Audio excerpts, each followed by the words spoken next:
Copy. Fram forward starboard handrail for EV1. Stay firm.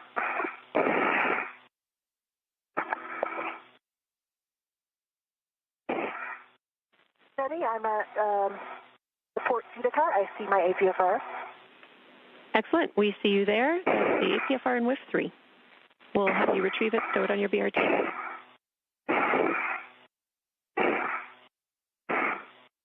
Thank you.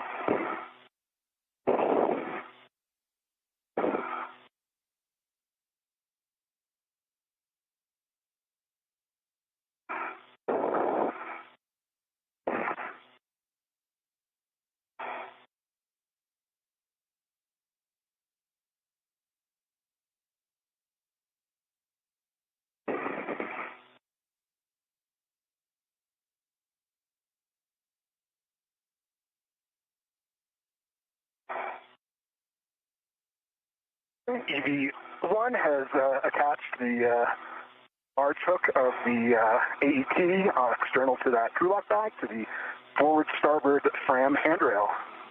Nice work. Next step is to configure the mutt ball stack mutt on the CTC port handrail. Copy that. And I realized I put it on the starboard port handrail. I'm switching over to the forward starboard handrail. Houston copies.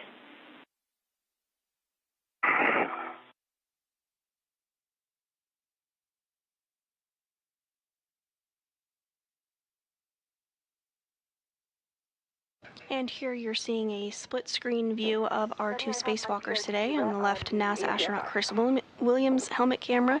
You can see that tool bag box item kind of in the center of the screen. That's his mini workstation, which we discussed before, carries the tools and tethers and all the equipment that he'll need for today's spacewalk. And on the right hand side of your screen there, you see NASA astronaut Jessica Mears' helmet camera.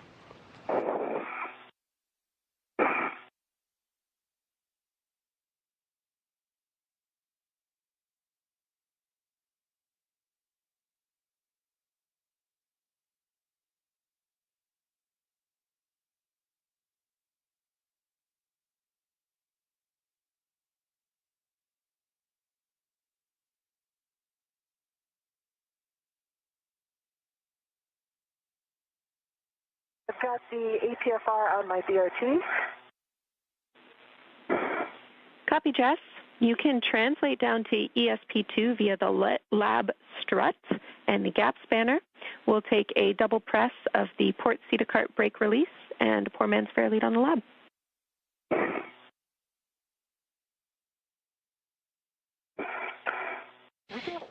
And those communications confirming that NASA astronaut Jessica Meir retrieved the APFR. This is the Articulating Portable Foot Restraint, and is essentially a foot restraint that the crew members get into to be able to secure their legs in the microgravity environment of space and work during a spacewalk. E1 is ready to the mutt ball stack mutt and is releasing from crew lock bag, and I'm going to put it on the CTC. That's a good readback, Chris. You will configure it such that the mutt is facing zenith and port to receive the spare joint later. Copy. Mutt, zenith, and port. Good readback.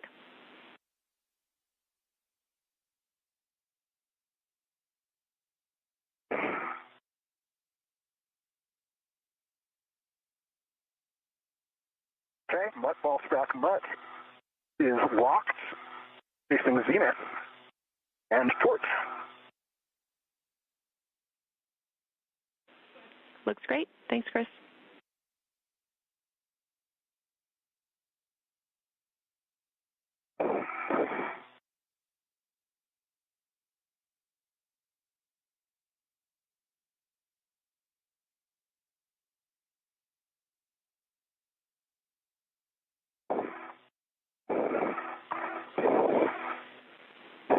Chris, with the speedy work you made of the mutt ball stack mutt, we will have you get a head start on attaching the mutt ball stack mutt ret to the spare joint MLI and getting a head start on releasing the MLI from the spare joint. Copy that. We'll start getting attached to the spare joint MLI. Good read back. And I'm on the lab, Jenny. I'll do my 4-man ferry lead. Copy. And this view of NASA astronaut Chris Williams in the center of your screen. Again, he's going to be wearing the spacesuit with the red stripes today. He's EV1. He's been given the go from the ground to begin to remove MLI. MLI is multi-layer insulation and is used outside the International Space Station to protect a lot of items that are going to be exposed to vacuum for a longer period of time. So he's going to work to remove that MLI from the spare joint that is already outside the International Space Station, staged and ready to go. This spare joint will be installed on the Canadarm2 today as part of the spacewalk.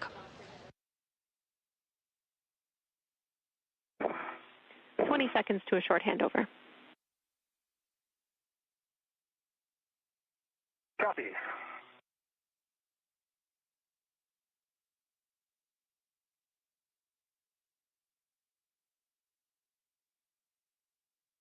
As you can see on your screen, it's beginning to get a little bit darker for our crew members. Again, the International Space Station orbits the Earth every 90 minutes, so the crew sees a sunrise and a sunset every 45 minutes. We're in a brief handover between our satellites, but you are looking at a view inside Mission Control Houston at the Johnson Space Center in Houston, Texas. The team of flight controllers here on the ground is being led by NASA Flight Director Fiona Ankoviak.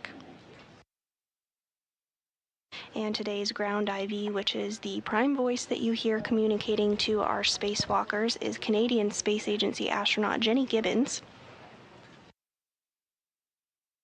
To her right is our Capcom, or capsule communicator, JAXA astronaut Aki Hoshide, who will be communicating with the crew that is back on board this space station. Some warnings and cautions for you both. V1 copies and ready to copy.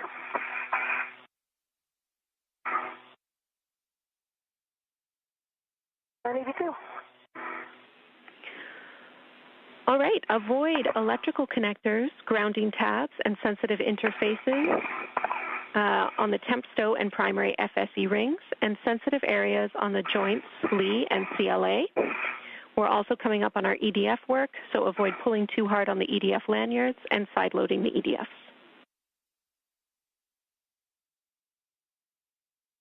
V1 copies. EV2. For EV1, quick question on our RET choreography here. Right now, I still have a RET going from the crew lock bag to the mutt ball stack mutt. Is that one eventually coming down to the FSE?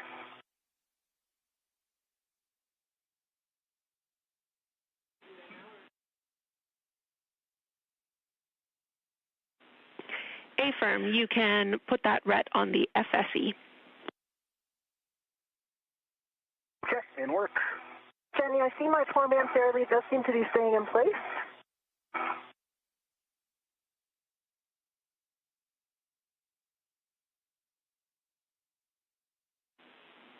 Copy.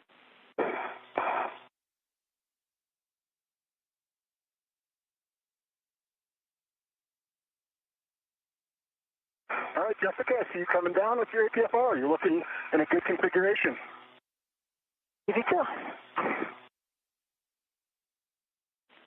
See where 6. And Jess, can I verify, is your 4-man's fair lead staying in place, or did you report that it's not staying in place? I reported that I saw that it was. Okay, good news. Thanks, Jess. And while I have you, can you just confirm that you did the CETA cart brake release?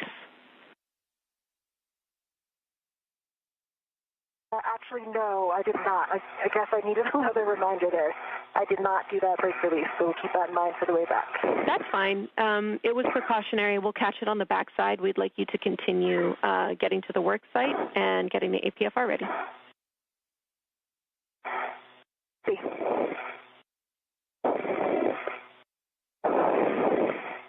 And on the left hand of your screen there, you are seeing NASA astronaut Chris Williams' helmet cam as he removes that MLI multi-layer insulation from the spare joint that is staged and ready to go outside the International Space Station. Meanwhile, NASA astronaut Jessica Meir is continuing to make her way to today's work site and get her articulating portable foot restraint installed.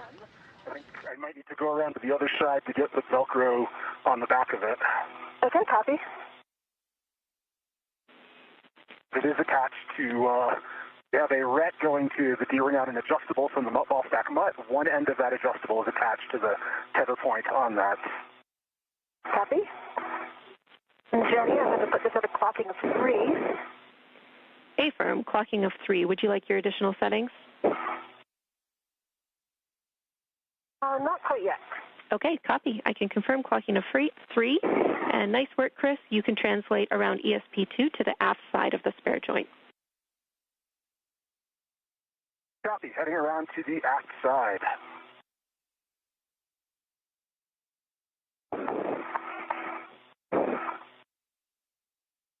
And if you're just joining us this morning, we are now 31 minutes into the 280th spacewalk outside the International Space Station. NASA astronauts Chris Williams and Jessica Meir are working to translate to their work sites in preparation of swapping out a failed wrist joint on the Canadarm2. And install of the APFR.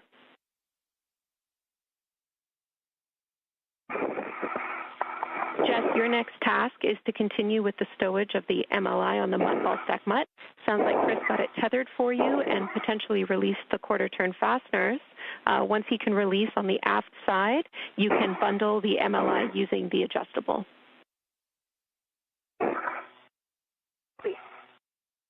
And I'm going back around, looking in a good configuration, Jess.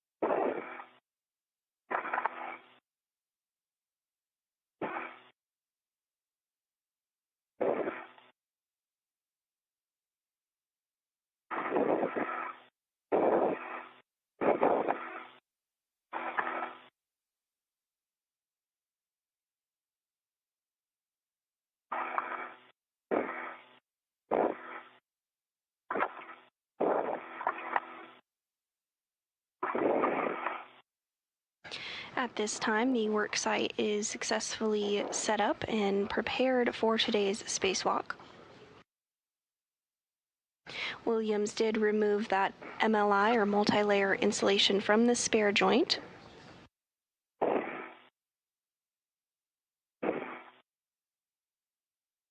Next up, our spacewalking duo will work together to utilize the pistol grip tool, or PGT, to remove bolts on the spare joint fasteners.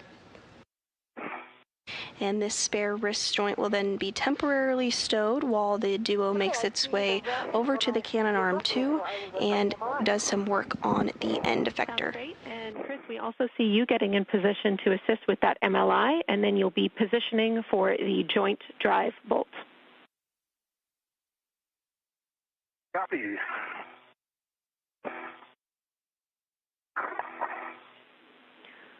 You guys are doing great, making up good time. Just a reminder, our workspace is really tight today, so we're keeping a close eye and also want you to be wary of any sort of helmet or visor bumps in your workspace today.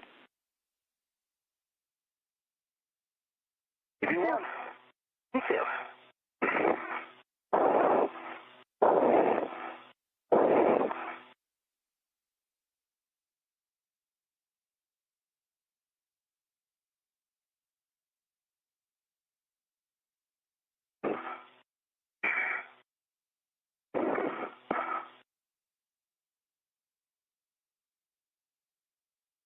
Okay, EV1 on the outside.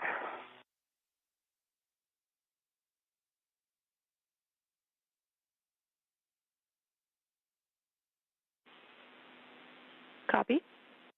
And in this view, we do have a view of both of our crew members, our spacewalkers today. On the upper left portion of your screen is NASA astronaut Jessica Meir. She's wearing the unmarked spacesuit. On the right is NASA astronaut Chris Williams wearing the suit with the red stripes. I took off a little piece, the joint MOI. Copy. It's hard when we make everything the same color. Yep.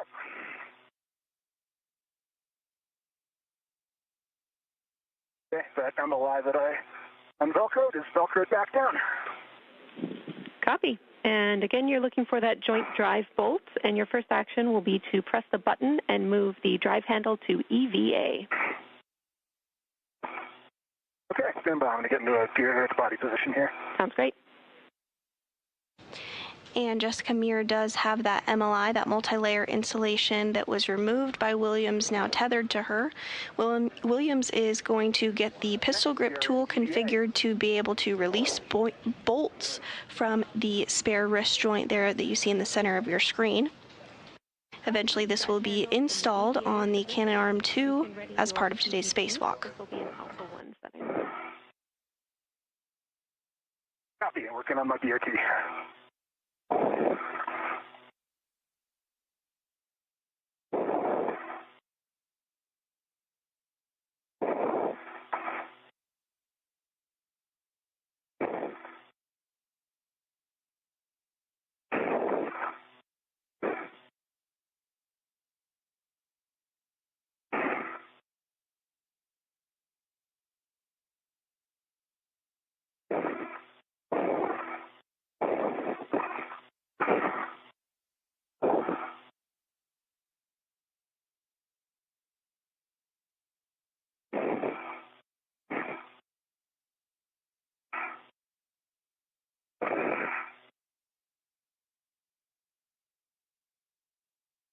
I have the MLI bundled.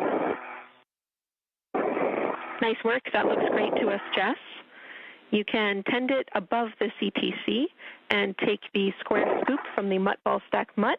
You'll be installing that on the spare joint, handle pointed aft, and you can leave the mutt jaws open. Copy. That's not bundled quite as well as I would like, but I think it is out of the way. I think we can leave it where it is for now.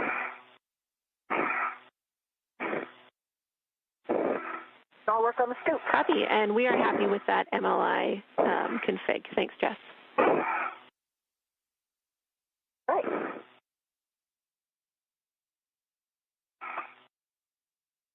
Okay, I've got a BRT down and rigidized, and I'm working my PGT.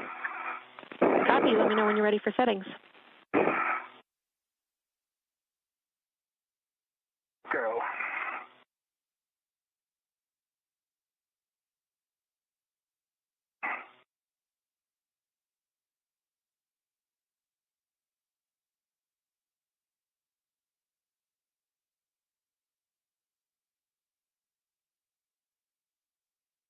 And Jenny, that's handle pointing aft, correct? Affirm, handle pointing aft.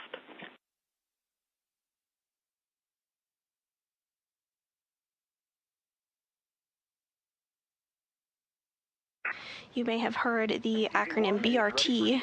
That stands for Body Restraint Tether, and that is a way in which the crew members attach themselves to the International Space Station.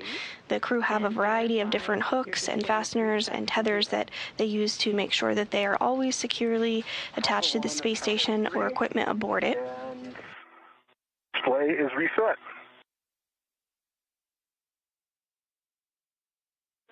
Good feedback. All right, Chris, we are ready for you to drive this joint drive bolt. This will be 225 turns. We will back you up with timing from the ground. It'll be about 4.5 minutes. Let us know when you start. Copy that. I am ready to start turns. Jessica, I'm starting turns now. Okay, copy.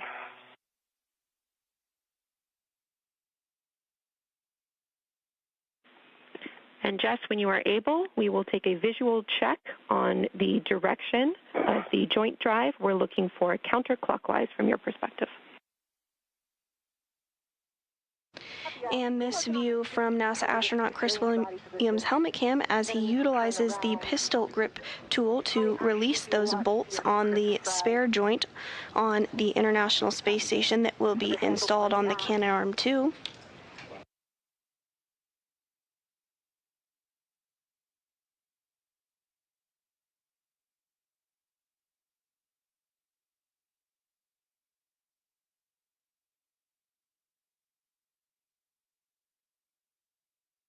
He turns.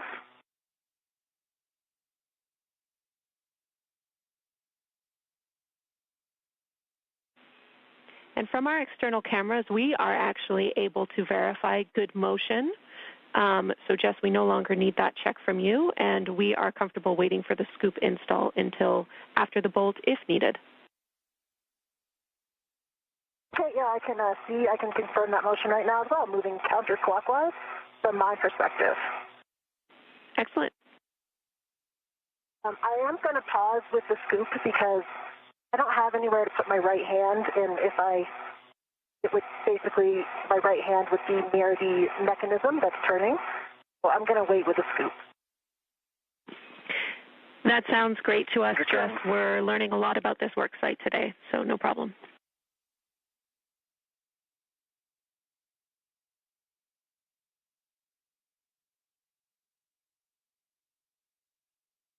I can say that I can give a very good inspection right now of the spare. On this side, I see all good connectors. I don't see any fraud. I don't see anything off nominal. Good news. Thank you.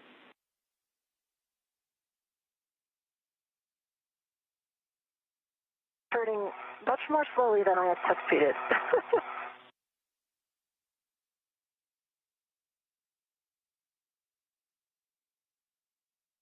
And Williams continuing to drive those bolts. As the ground stated, this will take about 4.5 minutes.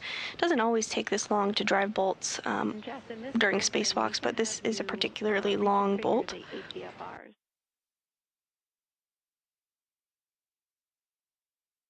I have a scoop in my hand. Let's see if I can temp stir that somewhere.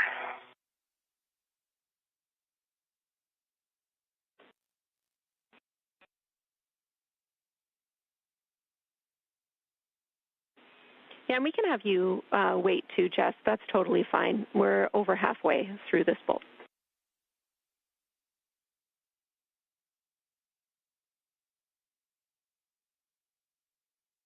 Okay.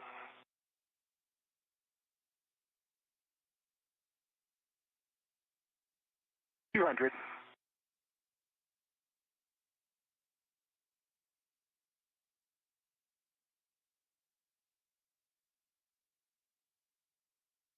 Firm 225. Copy. 225 turns.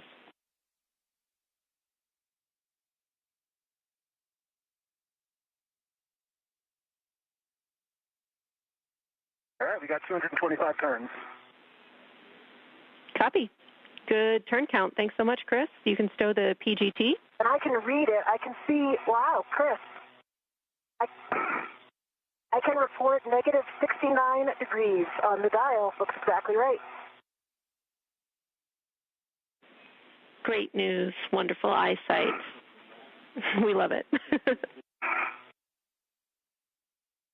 And Chris, I have a scoop in my hand, and maybe we can work together to put it on this side because I don't have anything to hold on to. Yep.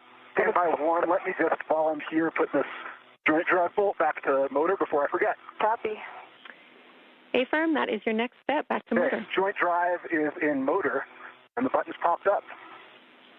Copy. Good config. You can assist with the scoop. Copy.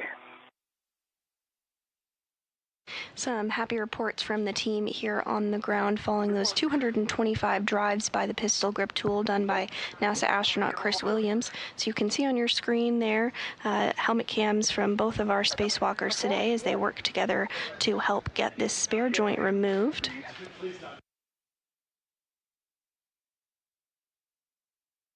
I think it should be a lot easier from that side. That's the correct orientation.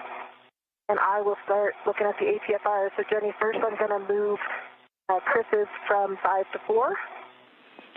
Affirm, but we do have a step to move the scoop rets to the starboard fram handrail. I want to make sure that you can do that as well.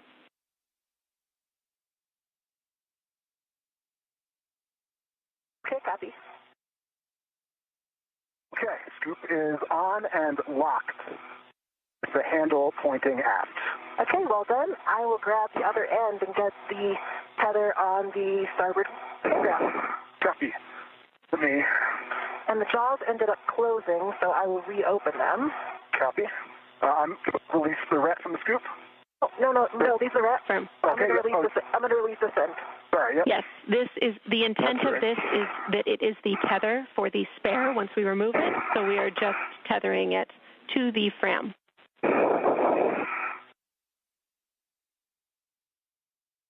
Copy.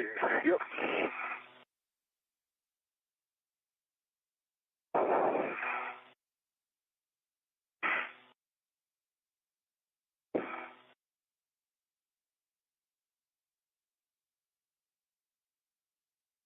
Okay, it is tethered to the fram handrail. I think one of the things we might want to consider is, well, I guess the crew lock bag will be gone. Having a crew lock bag right here has made it a little bit more difficult. Yeah. But I think it'll be gone when we're back here. I concur with that. It is kind of in the way, but we'll, yeah. All right, Houston copies all. We concur it should be out of the way soon. I'm going to check on this mutt because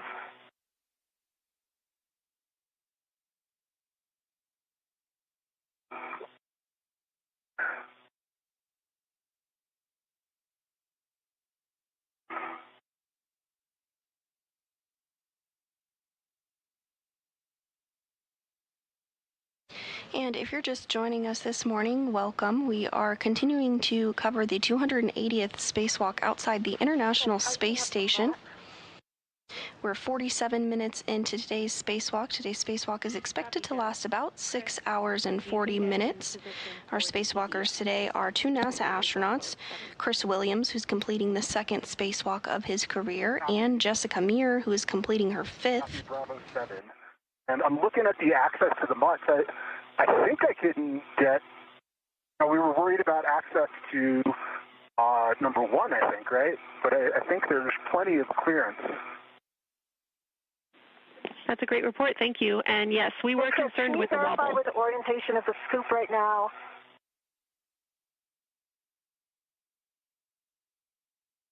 Yeah, I might need to do a different body position. I'm sorry, go ahead, Jess. For the jaws of the mutt, to look, is this the orientation you were expecting? Stand by.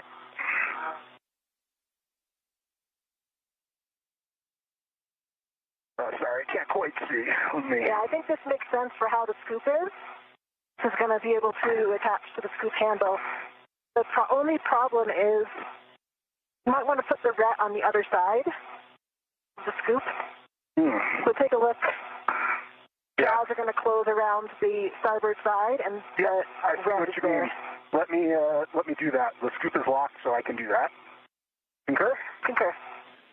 Houston's following along.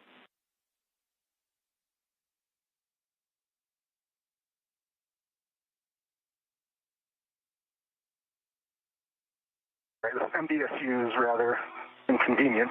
Yeah. Full notes on the worksite, Jenny. For me, like positioning that scoop, the one thing that would be good to hold on to the body position is that other temp stow ring that has the sharp edge concerns. So, and then the bag is right there as well. So I think it works really well to have Chris get the scoop from the aft side. All right, I copy the report, Jess. We do believe you could hold on to the edge of that spare ring, just not the grounding tabs. Those are the sharp edge concern locations. Okay, copy, that's good to know. And I can see those grounding tabs. Copy.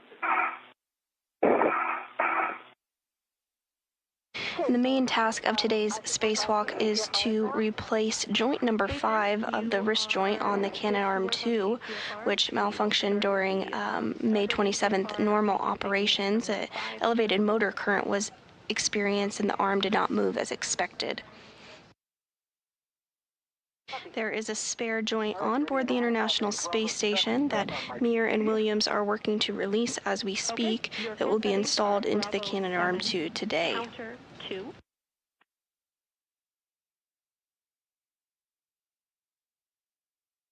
Bravo 7, counter 2 is set. Good readback. You can start releasing EDFs. We suggest you start with EDF 5. This will be 5.5 turns.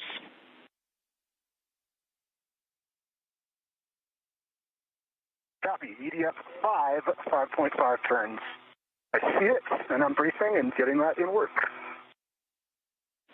Copy.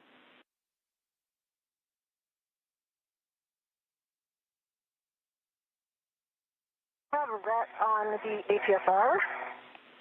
Copy. And a reminder, this is the potential sticky locking collar APFR. We're well equipped to handle that should it come up. And Williams now going to use the pistol grip tool in order to further release the spare joint on board the space station. Great news. Thanks, Jess. I am starting turns on EDF 5. Copy.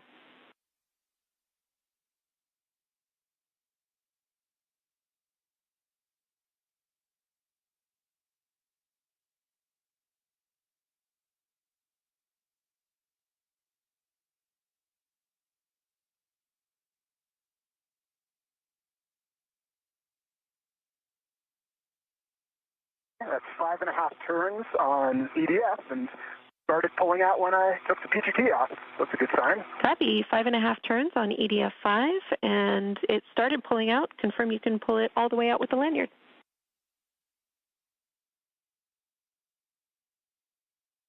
Gonna work.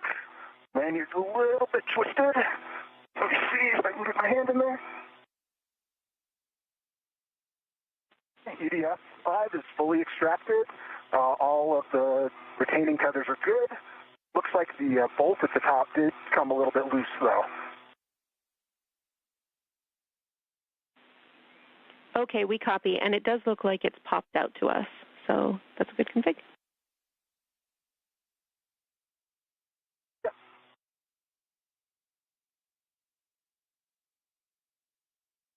And Jetty, a clocking of 9, correct? And with that first fastener successfully removed, Williams is now going to work on removing the remaining 5 on the spare joint. Is the stickiness of... Okay. Or 1. Go ahead, Jess. The EDF 6.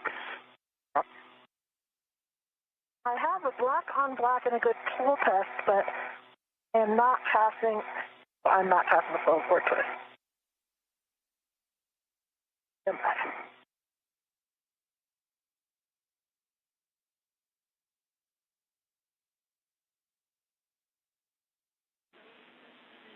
Copy.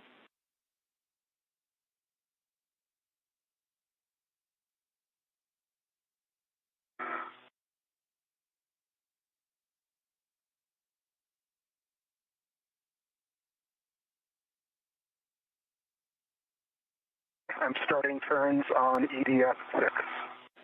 Houston copies. This sticky locking collar, I can see that I'm in...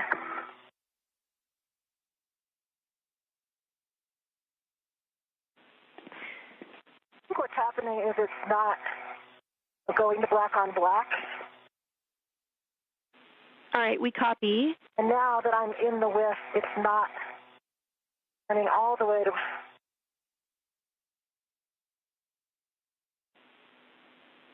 And Jess, we just want to make sure that there's no interference as you're installing this with structure. Okay, so potentially you could deploy the ingress aid. We think that that might have been preventing a good install.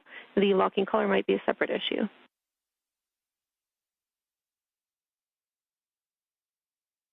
I'm watching the ingress aid. I can see it's coming close to the SP2, but it's not impacting. And I actually got it now.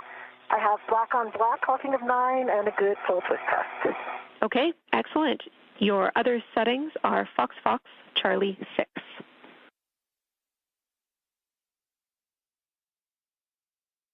Fox Fox Charlie 6. Good readback. And ED1 can confirm that EDF6 is extracted.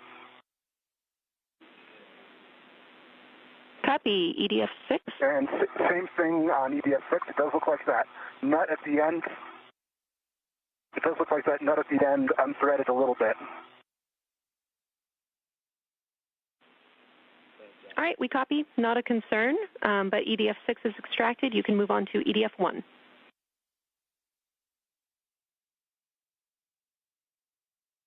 Copy, EDF1 in work.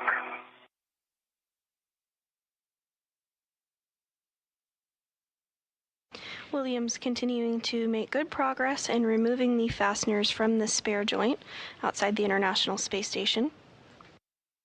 And Jenny, I've increased my cooling to 7 for the time being.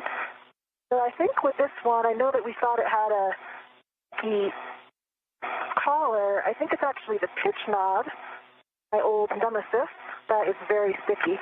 You can see that it is locked. Now I can push it in, but I'm unable to turn it. Oh, wait, there it goes. Not turning. We copy.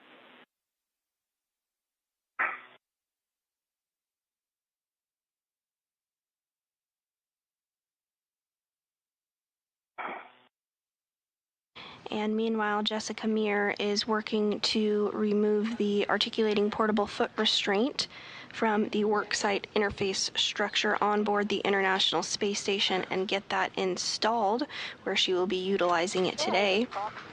And the pitch knob is locked, can be depressed. Let's see, that was Charlie and 6, correct? Affirm, Fox Fox Charlie 6, and copy, good check on the pitch knob. And we're starting to come up into a sun pass of the International Space Station, which orbits the Earth every 90 minutes.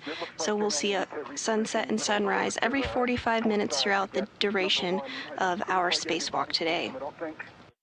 Let's see my DRT down here. Okay, we copy. That was the one that we thought might be a more challenging reach with the wobble, too.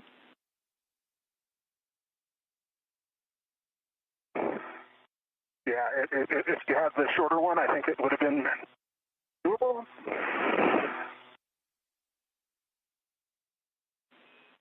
Let me see. One last try. Hey, good data. Thank you, Chris. I have Charlie 6, that as well. Copy. Those are good settings. We are ready for you to reconfigure the, that should be EDF1, Affirm.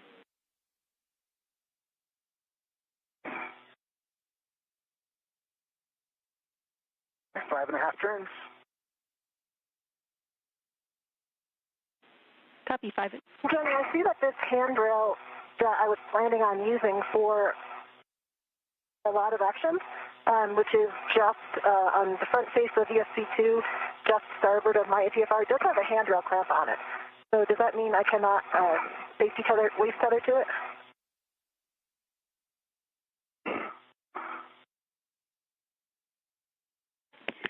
Good question, Jess. You can use that as a local tether point. Obviously, we don't want that to be your prime load path, but it's legal for a local.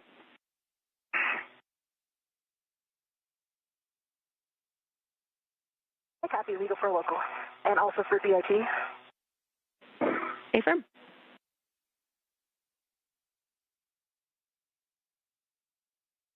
Copy.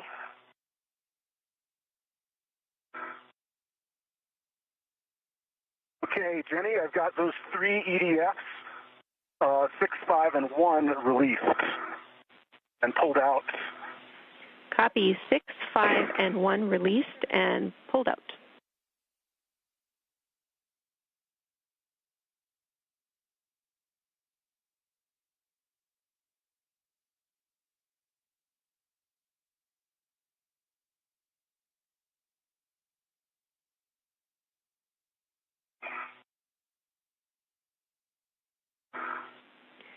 And Chris, next steps for you are, as written, to maintain control of the joint for Jess's bolts to be released. But since you have a little extra time here, if you can reach EDF 4, that's the one under the scoop, we would also like you to attempt to release that one. And we are getting some really great views of our spacewalkers today now that we are back in a day pass. NASA astronaut Chris Williams is wearing that spacesuit with the red stripes on the top of your screen, and NASA astronaut Jessica Meir is on the bottom left of your screen. You can just see her legs and feet there, but she is wearing the unmarked spacesuit today. In the center of your screen is the spare joint that our duo is working to remove from its temporary stowage location and get it in a configuration to eventually be able to install later today on the Canadarm2.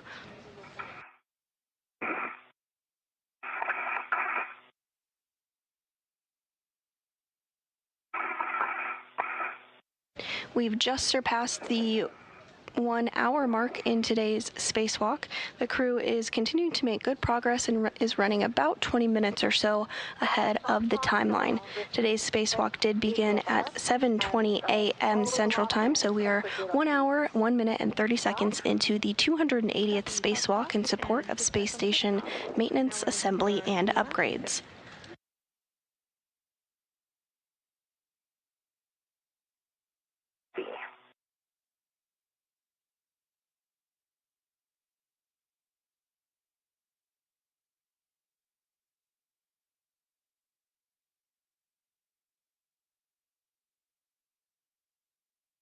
Five and a half turns on DF4.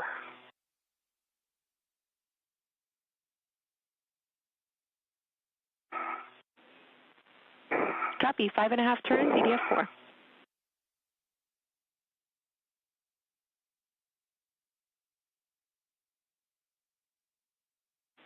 I see you stowing your PGT, Chris. We'll also take a confirmation that the lanyard can be pulled out.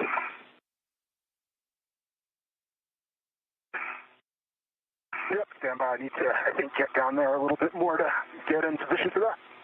Copy. And NASA astronaut Chris Williams is working to stow that PGT or pistol grip tool for now, but it won't be the last that we see of it today, certainly. It will come into play quite a bit during today's spacewalk. Also in view just above his head there is the mini workstation, which has a variety of tools and tethers and items that will be utilized during today's spacewalk. After 5.5 turns.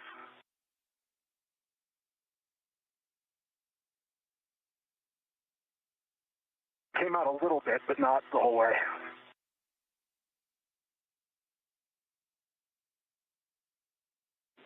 Copy, we're talking it.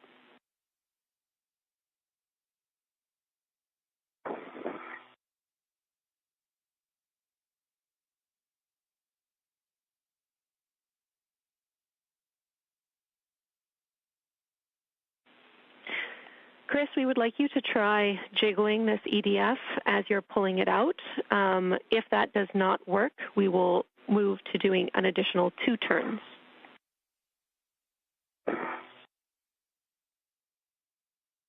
Copy. Let me, if I can get a better position here.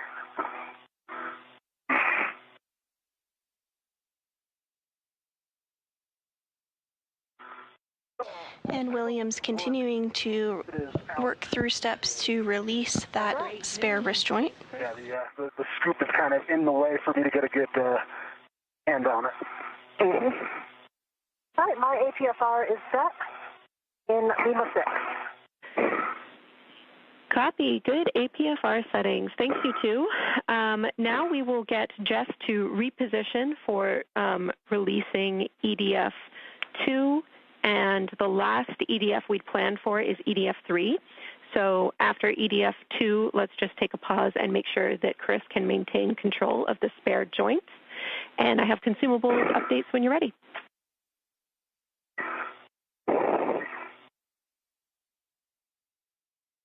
EV1 copies all and ready. EV2 copies, just one point. I'm in a good position right now for bolt 2. Since it's more port I think I'm going to need to stay here more port, which means after the bolt, Chris, I could reposition a little bit to help you guide it in. Copy. That make sense to you? Does. I can, yeah. And Houston's fine with that plan.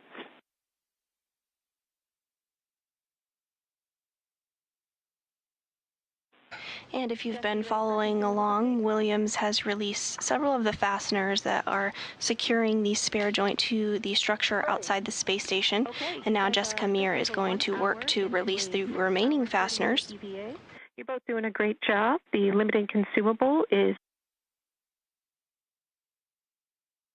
Okay, and I'll give you a caliper.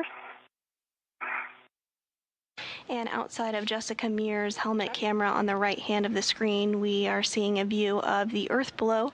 The International Space Station orbits the Earth every single 90 minutes and is currently beginning a pass into the United States. It's just flying over the Pacific Ocean now, but soon will be passing along the coast of Olympia, Washington, and will be flying over the entire United States, essentially, including directly over Houston, Texas, here in just a couple of minutes.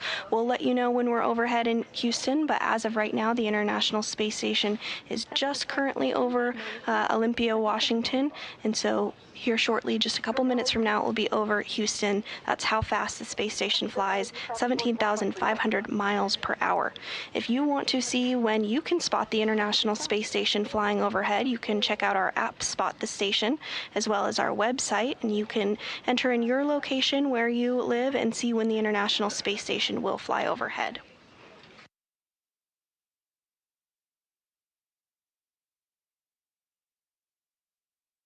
And this view from inside the International Space Station Flight Control Room, where the Orbit 2 team is being led by NASA Flight Director Fiona Koviak. Here in Mission Control Houston, there are a variety of console positions that are staffed to maintain the International Space Station and its systems, including during today's spacewalk.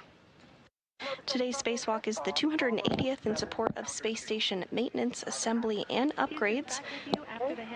And we can confirm Bravo 7, counter 2.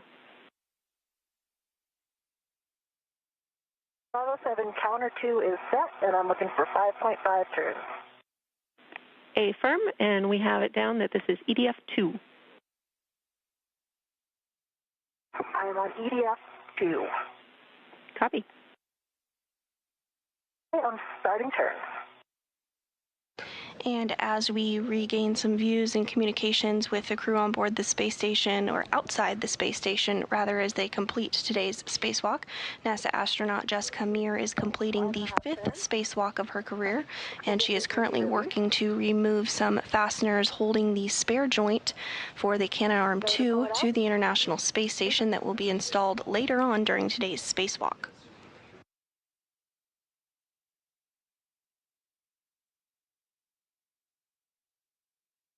And it's all the way out. We see a great view of that. All right, we have one EDF left. We are tracking that is EDF 3. So we would like Chris to maintain control of the spare joint and give Jess a go to release EDF 3 when she is in position. Let me know when you're ready for one caution. Chris is ready, and I have a hand on the scoop. I have control. So I'm going to switch to the other handrail for this. Copy. Houston copies. And this view of NASA astronaut Jessica Meir in the unmarked spacesuit on the lower portion of your screen as she works to remove that final fastener securing the spare joint to the space station. Above her is NASA astronaut Chris Williams in the spacesuit with the red stripes. He's serving as EV1, or extravehicular member 1, and Jessica Meir is serving as EV2 during today's spacewalk. Yeah, exactly. That's my thinking. Yep, I love it.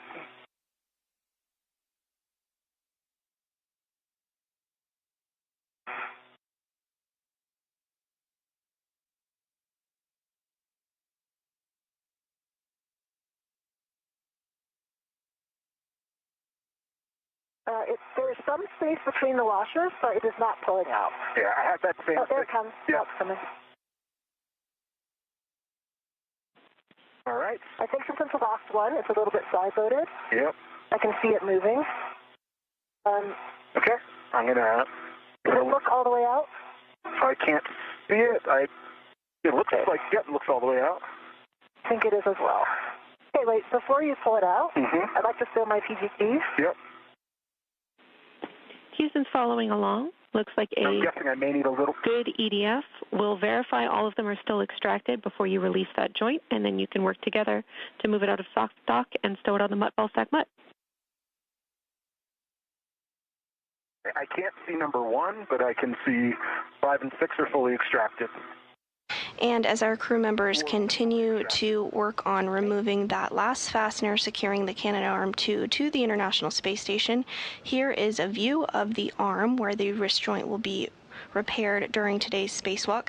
As we mentioned, the International Space Station a few minutes ago was entering the United States. It's now currently flying over Amarillo, Texas at 17,500 miles an hour, so getting a view of the state of Texas below the Canadarm2.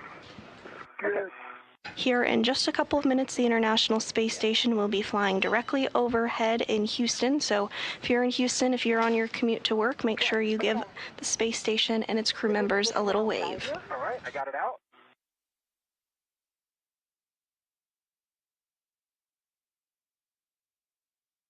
Okay, this red is kind of in the way. Yeah. No matter what side it's on, it's kind of in the way there. Okay, come on. You can move it a little bit in any direction if you like. Yeah, can you pitch it? So right now it's angled a little bit too far down. Okay. Can you pitch that? Yep, keep going a little bit more. Trying to get it flush in the mutt jaws. And on your screen here, we can see the spare joint is making its way loose. The crew members are making sure to keep it nice and secure as they do so.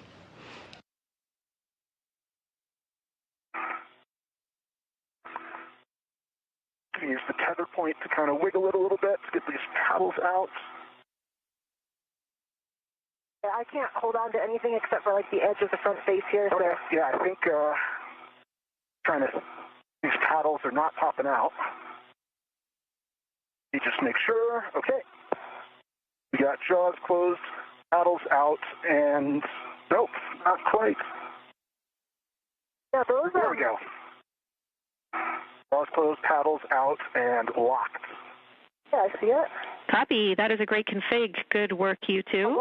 The joint now should be tethered to ESP2. We will have you reposition the ball stack so that the joint is facing forward. This is for reach once you are ingress to the APFR, Chris. Copy. Copy, Chris, and I'm going to keep a hand on it to keep it away from me. Just obviously you can see for us to be watching are the two wrecks. Yep, I see them. They could easily get caught like in the EDF and that kind of thing. Yeah, I kind of see one of them. I don't know if you can see that closer one. It looks like it's underneath the MOI. I think it's okay where it is. Okay. Just to watch, when we get it off. Okay. I think that's a good position. So that as far forward as I can get it. I think that looks like a good position to me. Okay. Let me try to see a little bit more. Well, I get as much reach as I can. Yeah. I think that's about what we got. Vectors all look good from here. I got a great view of them. All right, nice work, you two. We agree that is a good config and a good position of the spare joint. I will take a glove inspection and HAP check from you both while we prepare to ingress the APFRs. The BB1 has a good dry HAP.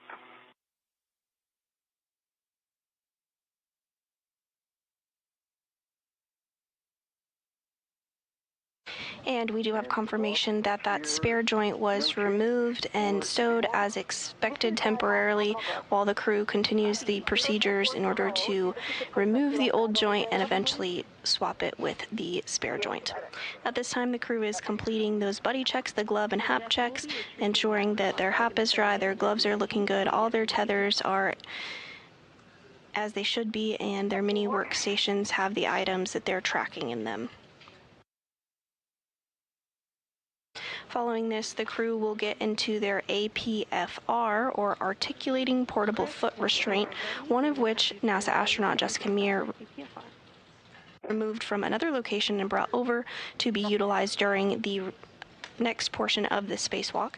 The APFR is utilized quite often during spacewalks as it helps provide some traction and hold for the spacewalkers for their legs. Of course, in the microgravity environment of the International Space Station and the surrounding vicinity, things float, so it helps to have your feet secured to give you a little bit of traction to be able to complete your work, especially during a spacewalk.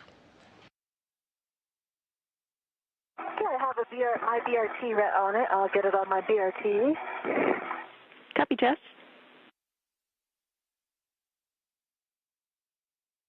Okay, I'm getting back to the forward side, picking up my local. Copy. I have cautions for both of you. Let me know when ready. And a great view now of our spacewalking duo and the Canadarm2, which will have that spare rejoint swapped out on it today. So one at a time, with ingress aids only. No impulse or cyclic loading into the arm, please, and confirm that there is no motion before you do load the arm. The International Space Station is currently flying 260 statute miles over the Caribbean Sea.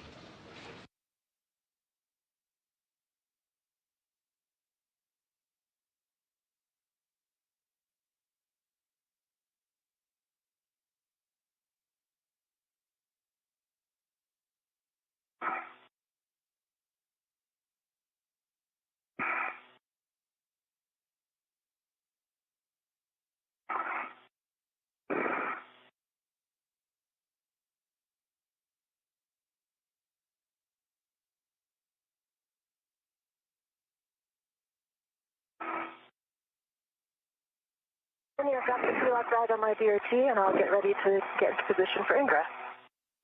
Copy.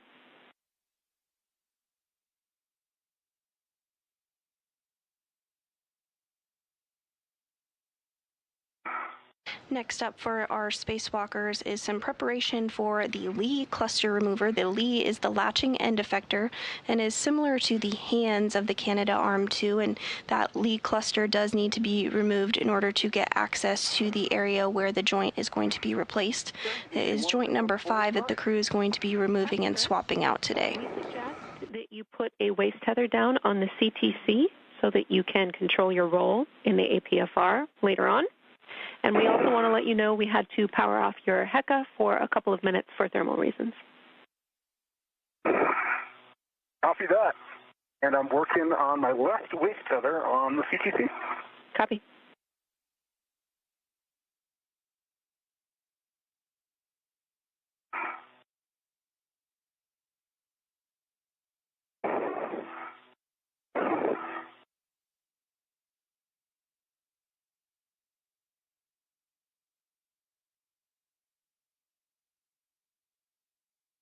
Interesting, Jenny. I didn't expect the pump module to be sticking out so far.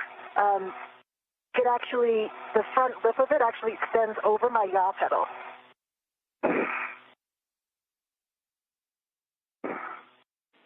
Copy. This shouldn't be a problem, just you know what I see.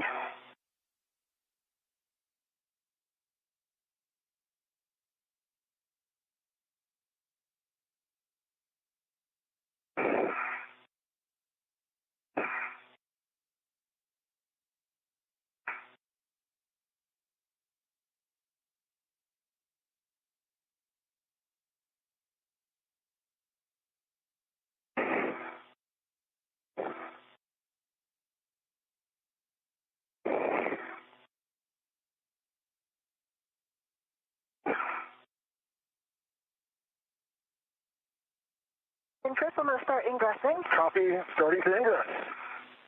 Copy. We see it.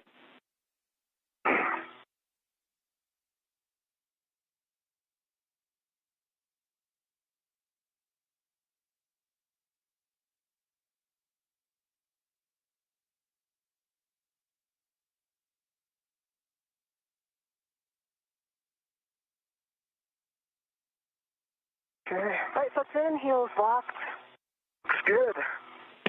Nice work, Jess. You can verify your ingress 8 is tucked in. Left foot pin heels locked, and my ingress 8 is tucked. I gotta watch that. My thought, Chris. Mm-hmm. Take a look at this. In this vertical position, I'm not going to be able to get my PGT out right against this MBSU. Oh my gosh, yeah. The pump module, yeah. All right, that's a module. Yeah, I think you need to take that out reverse. Yeah, I will get my right. I'm going to take my right foot out and see if I can lean over enough.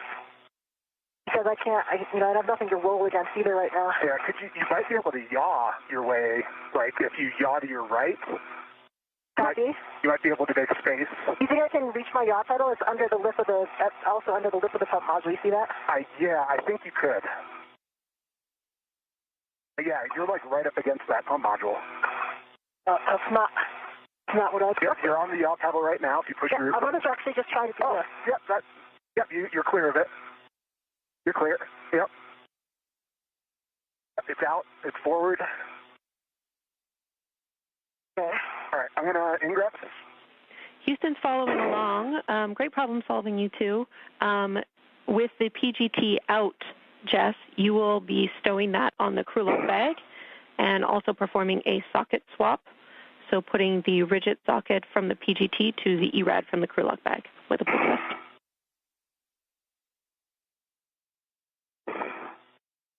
Easy, 2 copies, yeah. So basically what I did, Jenny, I was able to take 1 foot out, lean over, get the PGT in front of me, and now both feet are back in and locked. Nice work.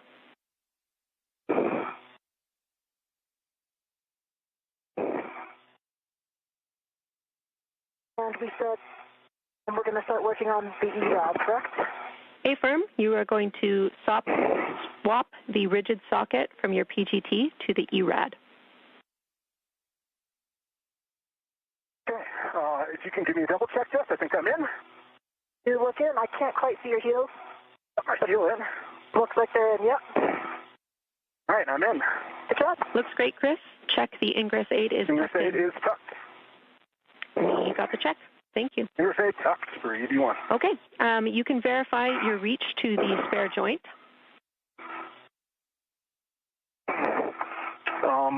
Yeah. So I can see it. I can see it too. Let me see. I think I have to.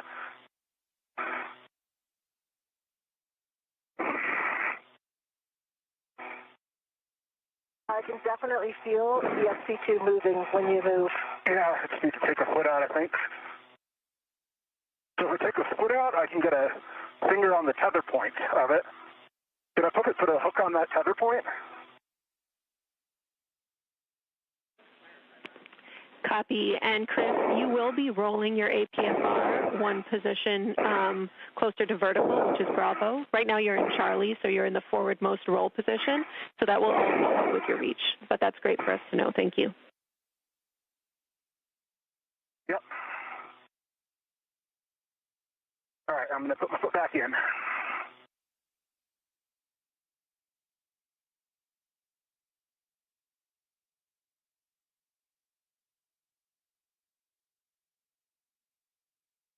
All right, I'm back in and tucked. Copy.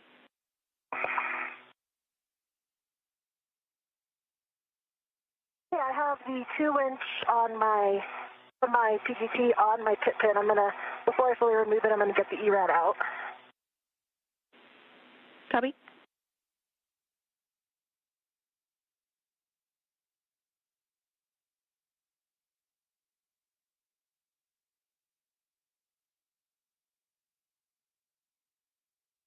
And this view of NASA astronaut Chris Williams as he does a little bit of in-space photography of NASA astronaut Jessica Meir, who is continuing to get things in a good configuration on her mini workstation. You are ready. You can give your robo support today. So Jack and Sophie, a go for the R&R position. No issue if you want to wait until the socket swap and bag ops are complete for Jess. What do you think, Jeff? I think it might be better to wait because to see how well I have the crew lock bag. I concur. I think it's kind of could flop out, and the arm's going to be pretty close to us. Sounds great to us. AM1 copies. We are standing by. And in this view, you can see that Williams is in that APFR, that articulating portable foot restraint that we referenced earlier, that gives him a little leverage and gets his feet in a good spot for him to be able to do the next portion of the spacewalk, which will include a little help from inside the International Space Station, where European Space Agency astronaut Sophie Adeneau will be primed to move the Canadarm to a bit closer to Williams and Mir so that they have good access to it for the removal of the joint that they are replacing today and the eventual swap out of that. So at this time, we're standing by for the crew outside the International Space Station, our spacewalkers Williams and Mir, to give the go to Adeneau to begin that arm motion from inside the International Space Station.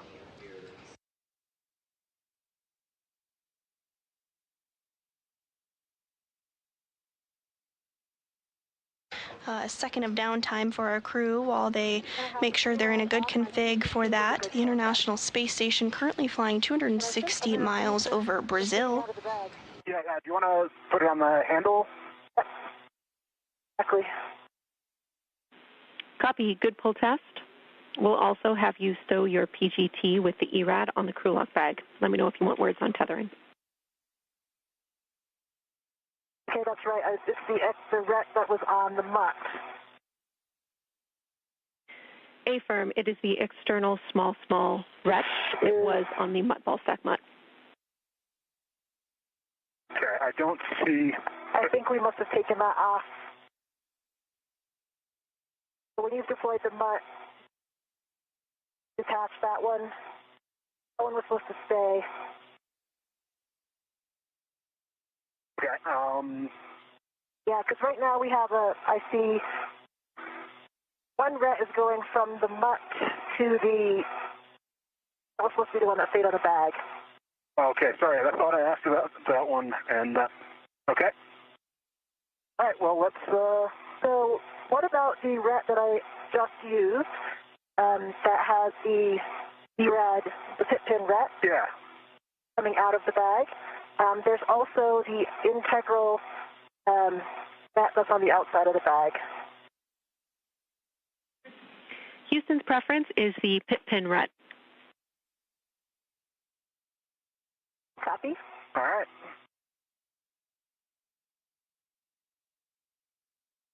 And if you're just joining us this morning, we're continuing to bring you live coverage of the 280th spacewalk outside the International Space Station. We are now 1 hour and 30 minutes into today's spacewalk, where NASA astronauts Jessica Meir and Chris Williams are working to repair and swap out a joint on the Canadarm2. That spare joint that was outside the International Space Station has successfully been removed at this point and has put in a temporary stow location. The crew is now in their articulating portable foot restraints and getting everything set up ahead of the movement of the Canadarm2 from inside the International Space Station that will take place by European Space Agency astronaut Sophie Adeneau. Yeah, and Affirm, we do want it on a ret so that it reaches between you two when you're doing your operations at the arm. But you can, of course, put the tethered end of that ret on the adjustable D-ring if you want. Okay, that makes sense. Right now, I have, Chris, I have the tethered, and so I have it on the handrail, the pit pin side. So I'm going to detach the other side, and I'm going to use the other side on my PG. Yeah, and copy and concur. And conveniently, it looks like it's one of the ones that's really close to the top, so this won't be too bad. Sounds like we're headed to a good config.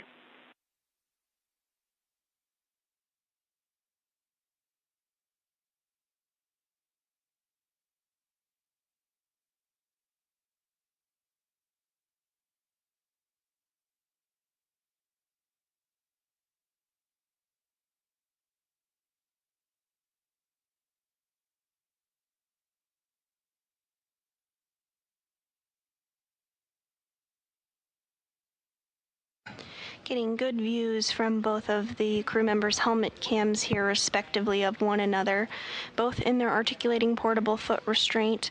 Williams is wearing the spacesuit with the red stripes. You can see him there on the left of your screen. And Jessica Meir is wearing the unmarked spacesuit on the right-hand side of your screen.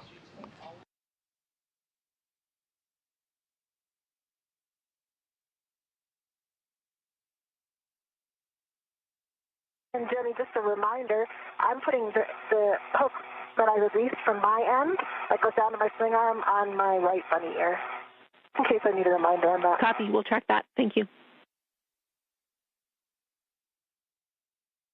Okay, that looks like a good config. I see it. Houston agrees, and we are ready for you to work with Sophie and Jack for the R&R position. Okay, Jessica, you ready? I'm ready. All right, Sophie and Jack, this is your EV team. We are ready for you to GCA the arm into position. Our ingress aids are clear, and our tethers and tools are tucked in and clear. EV from M1, we copy. Give us a minute to prepare the maneuver. He copies. And with that, we did get the confirmation that everything is looking good from the outside of the International Space Station to begin that arm movement by the Canadarm2. This will help get the arm in a place where both of the crew members can access it a little more easily. As you can see, they're in their APFR, those articulating portable foot restraints, so a bit easier to bring the arm to them so that they can have that nice grip. And as you can see here, no bad days when you're outside the International Space Station doing a spacewalk. Williams getting some great photography in while they have a bit of a down moment awaiting this arm movement.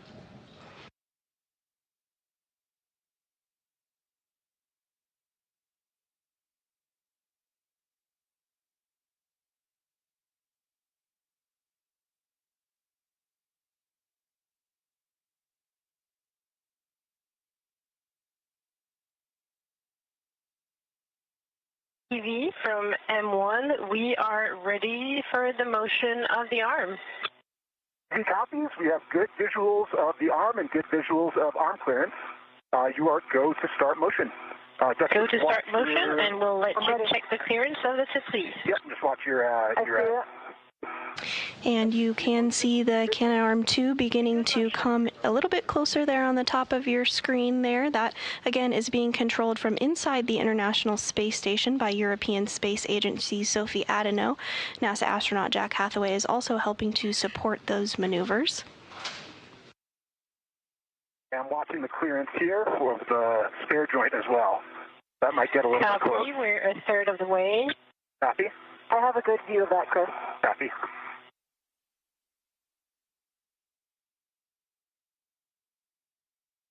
The arm continuing to be inched in slowly but surely by Adeno.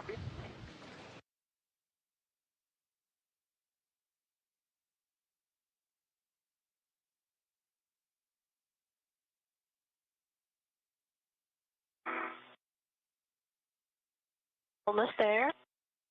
Copy. Slowing down. Copy. You have good clearance. Copy.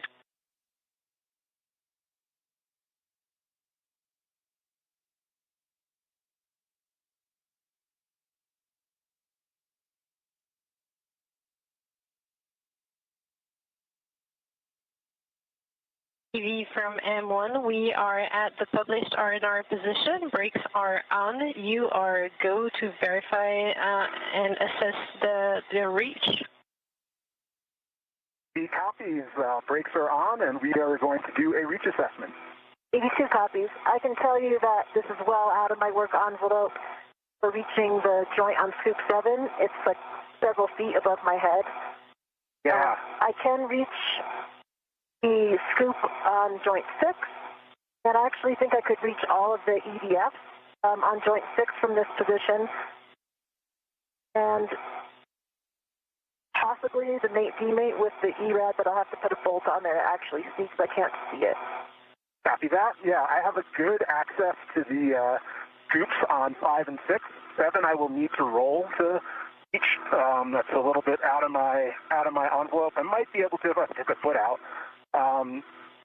I think the EDF number 3 on joint 6 is going to be hard for me to get with the 6-inch, so I might need the ERAD for that. I think the other ones, I can get all of them from this position.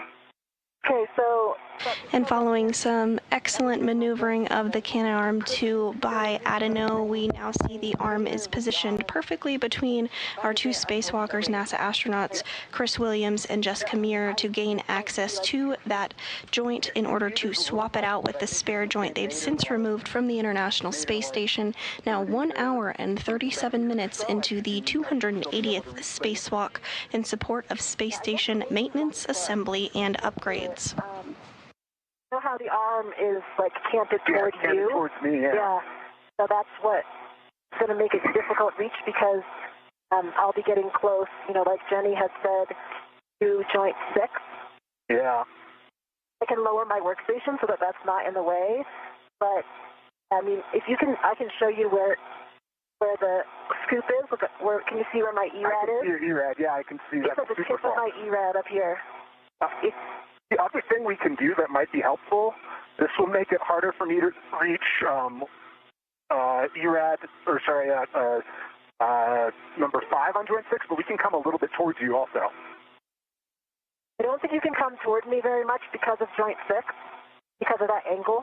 Like I'm actually only a foot away from joint 6 right now. Okay, copy. Because it's canted again, toward me and away from you. All right. Well, why don't we bring it down 30 centimeters and see where that puts us? Do you think we need to do significantly more? Let's start with that, and we can assess. Okay. Zach and Sophie from ED, we are going to go for a GCA. We're going to be looking for 30 centimeters station nadir. And as we look at this view here on the left of your screen, we have NASA astronaut Chris Williams. Just below him, on the lower right of your screen, is NASA astronaut Jessica Meir. Almost dead center in the screen from this view is joint number 5, which is the joint that is going to be swapped out by our spacewalkers today. So the duo is working alongside the ground team to ensure that they have the best possible positioning to access this joint in order to remove it and swap it out with the replacement joint, which you can see floating just behind Williams there, behind his arm, slightly to the left of the joint number 5.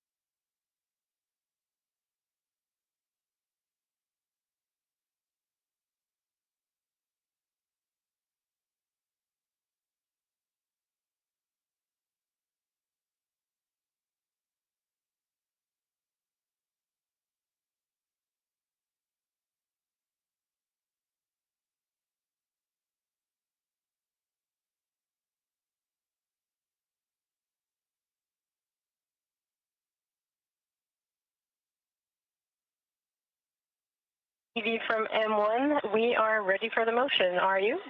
M1, ready for motion. Go to start motion. Okay, go to start motion. Starting motion. I see motion, and it's good motion. Copy, good motion.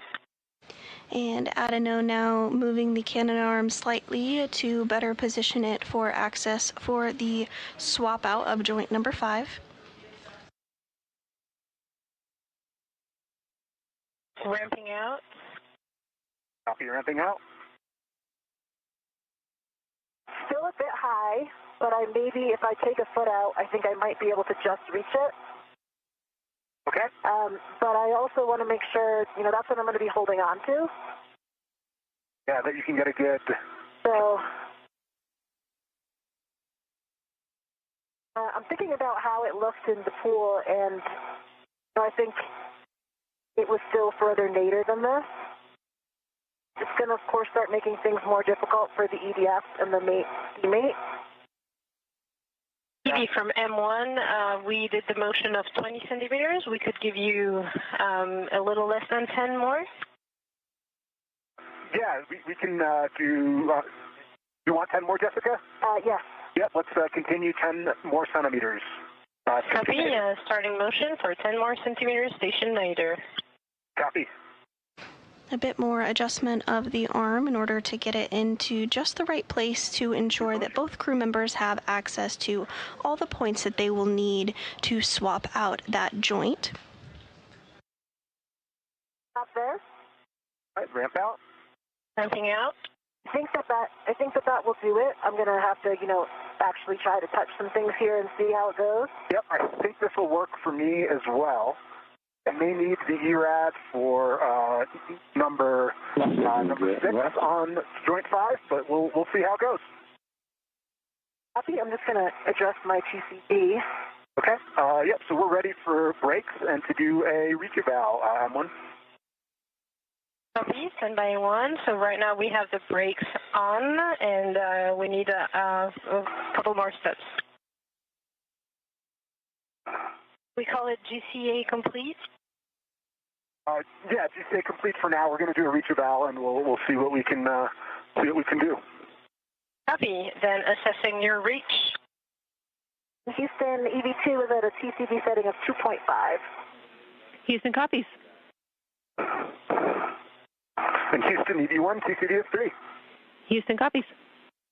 And before the Canadarm2 is powered down for the swap out of the wrist joint, Williams and Mir are going to go ahead and make sure that from every angle that they need to access, that they have the proper reach in order to do so for that swap out. I just want to remind you about the scoop install.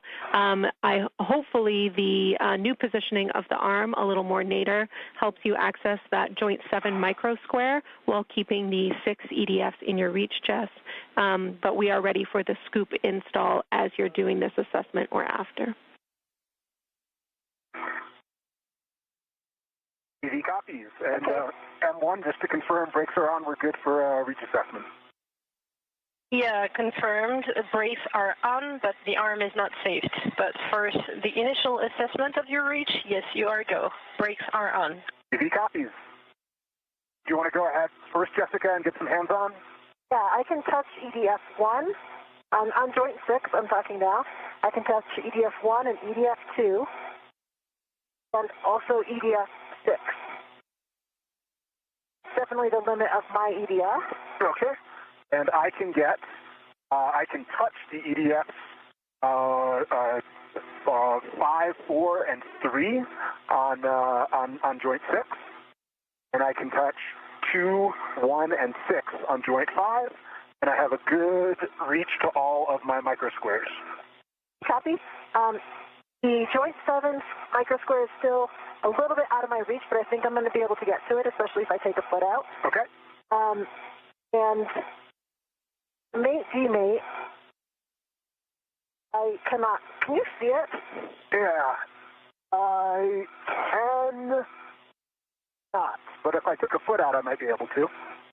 Because right now, I have no eyes on it. I know where it is, and so I think that with the ERAD, it's going to be around here, right, Chris? Yep, I'm seeing if I can get eyes with my mirror on it. But I am struggling to see it. If you're just joining us this morning, we are 1 hour and 45 minutes into today's spacewalk outside the International Space Station, the 280th in support of space station maintenance, assembly, and upgrades.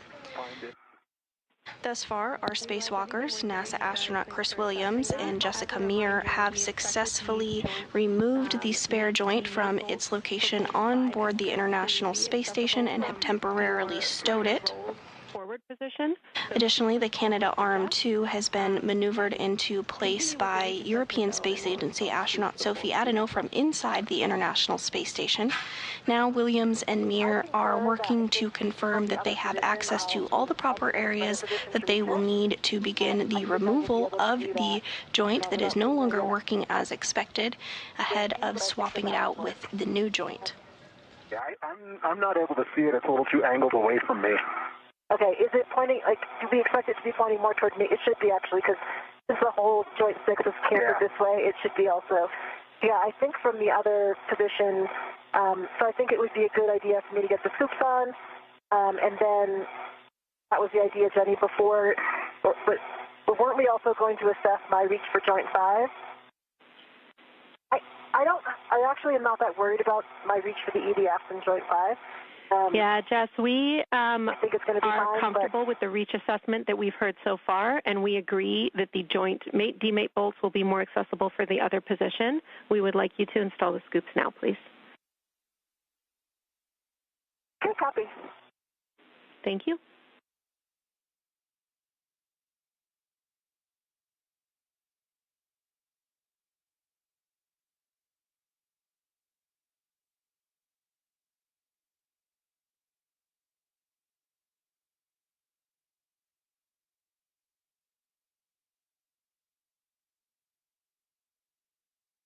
Unfortunately, the angle of the joint test is just such that I can't even get eyes on the mate demate with my mirror. Copy. I can see the mate demate on joint 5 with my mirror, and I can see the indicator very well. Copy, Chris. Thanks for letting us know.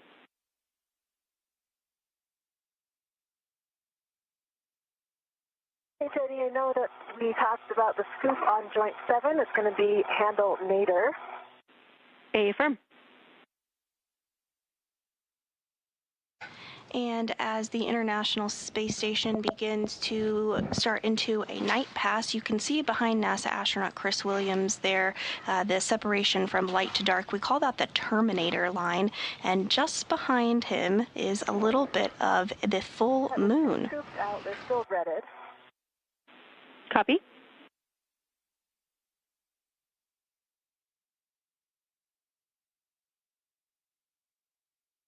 I'm going to put the one on joint 6 first because I think it might help me get the one on joint 7.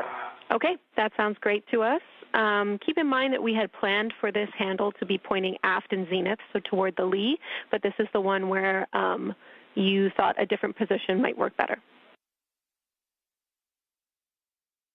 Yeah, I was going to try aft zenith first, but I think that the bayonet fitting interferes with the box. It's not going to let me do that, I don't think.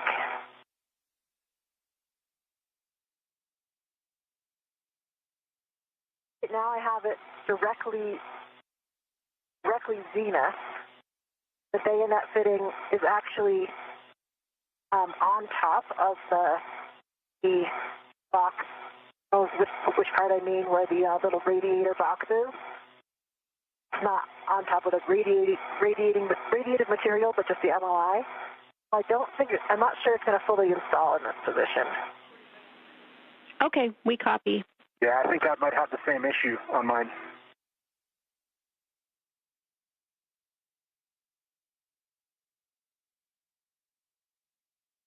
I think I might have to go zenith forward. Or, like I had said,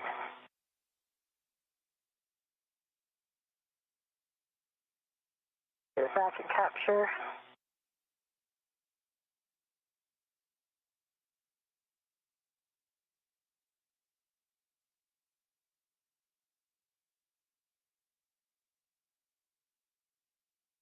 I think zenith is going to be easier for reach. It'll have to be zenith forward to not interfere.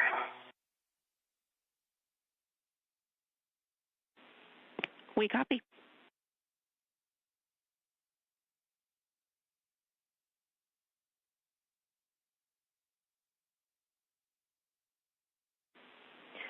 And Jess, we are good with that position. If you are, we are 20 seconds from a short handover, and once install on Scoop 6 is complete, you can move to Joint 7, handle nadir. Yeah, I think that it's the best option because of the bayonet fitting. I can't go either directly zenith or aft zenith. That is. And you did hear those communications about a handover. That refers to a brief time period where we do not have either communication or visuals or both with the crew members. This happens when we have handover between our satellites, but is typically pretty brief. Here inside the International Space Station Flight Control Room, the team of Orbit 2 flight directors is being led by NASA Flight Director Fiona Ankoviak. Pointing out a little bit purposely because it keeps getting stuck under my T-bar. Me too. I've been having the same issue, so I'm doing the same thing. The finger say it's slightly out.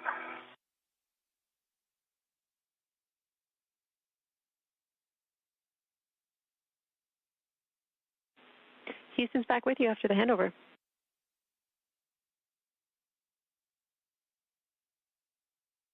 He copies. And there in the center of your screen, there is our ground Ivy, who is the lead for communicating with our spacewalkers today. You may recognize her voice from the Artemis 2 mission. That is Canadian Space Agency astronaut Jenny Gibbons, who played a key role during the Artemis 2 mission and is playing a key role again today during today's spacewalk, the 280th in support of space station maintenance, assembly, and upgrades. We're approaching the 2-hour mark into today's spacewalk. This is the second spacewalk for Williams and the 5th for Mir. That is on there and locked. Let's get both scoops on. And remind me of the rep plan. These scoops, Jenny. The RET plan is you can leave the AET tethered to the scoops.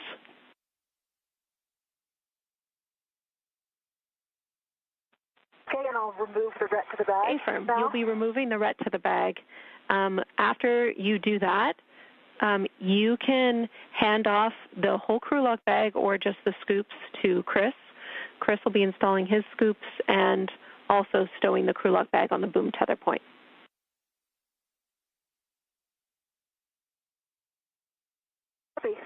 And Chris, do we want to leave these out on the handle as well? That's a great idea. Yeah, let's do that. Okay. All right. So let me check this.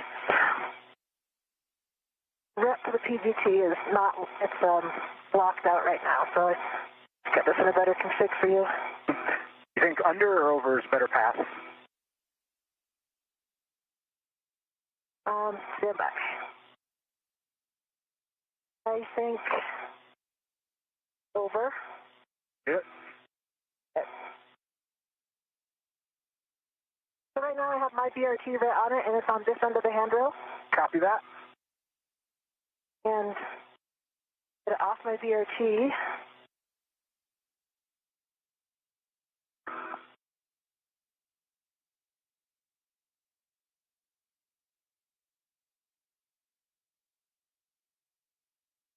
Okay, coming over to you. Copy. Wait, stand by one.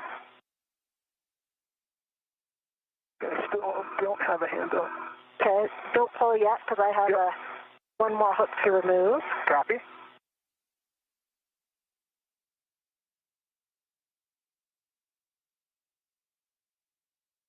Got a hand on the integral strap on the side of it. Okay, I'm going to push it towards you. Okay, Remember the PGT is on the end. PGT and ERAD is coming as well. I see it.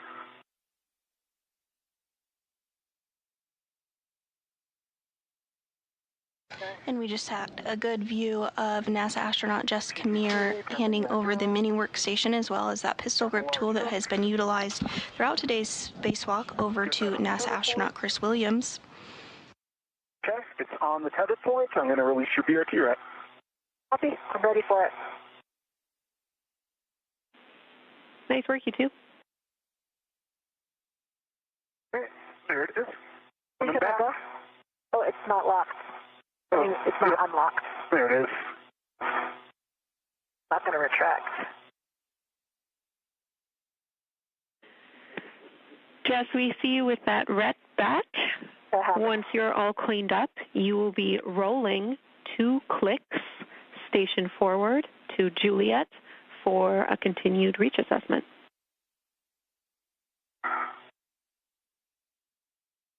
Copy.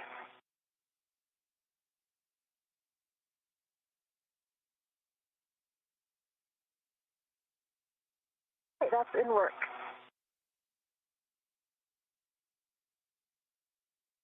Okay, so your roll pedal, foot is on it.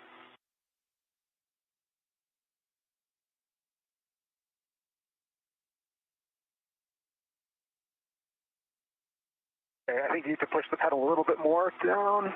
There you go. Just rolled one click. Okay. Feel it? Yep. You're one click over from where you were.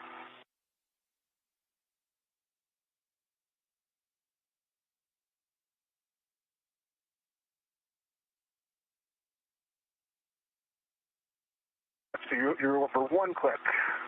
I think I moved more that time. Nope. It's just still one click from original. Okay. Williams and Mir continuing to verify access to all the areas that they will need in order to remove this joint that is no longer working on the Canadarm2 and replace it with a new joint that was already on board the International Space Station. They've already removed that spare joint and have it in a temporary stowage location while they work to verify this access, and then will remove the joint that is no longer working. Okay. Nice work. This wrist joint malfunctioned during normal Canadarm2 operations on May 27th, and the arm drew elevated motor current and did not move as expected. NASA did work alongside the Canadian Space Agency to understand the issue and determine today's spacewalk would be needed to replace the joint. Copy that. I'll start working on my scoops.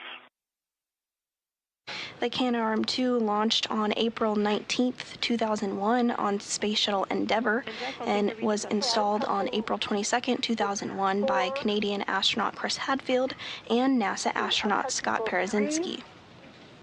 4 and 5. I can easily touch those. I'm so close that, This is not the first time the Canadarm2 has been serviced. There have been 3 previous maintenance spacewalks on the arm, one in 2002, one in 2017, and the most recent in 2018.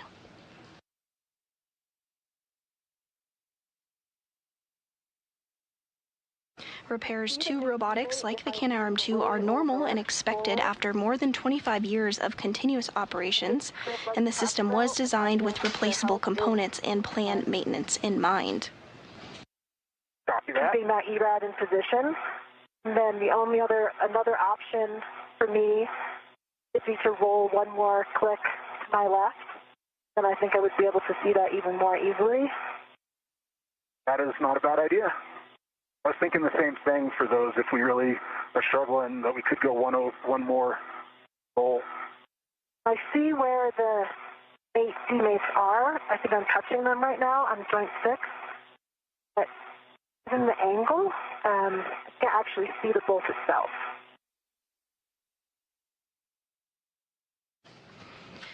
At this time, as we surpass the 2-hour mark in today's spacewalk, Mir and Williams are continuing to make good progress in the 280th spacewalk in support of space station maintenance, assembly, and upgrades. NASA astronaut Chris Williams can be seen on the top of your screen wearing the spacesuit with the red stripes. Jessica Mir is below him in the unmarked spacesuit. This is the 2nd spacewalk for Williams and the 5th for Mir. Jenny wanted to confirm I'm good to install these scoops. Affirm. We want scoop 7 with the handle Nader and scoop 6 handle Venus.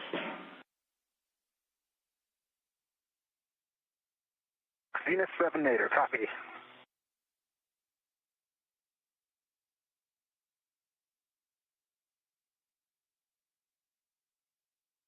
And Chris, if you can push the PGT over here, I can do some reach assessments with it. Copy. Stand by 1 sec, and I will be right there. Okay.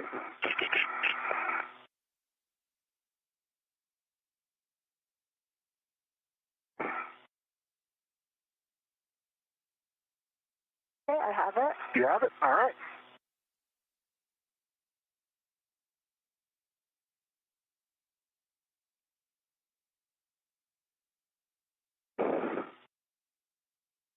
Okay, I've got my joint 6 scoop locked.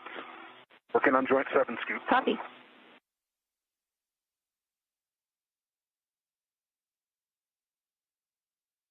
I have a good angle with the ERAD for bolt 4.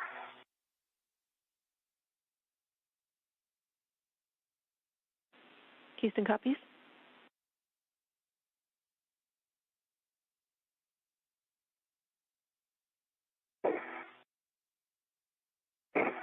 Also for bolt 5.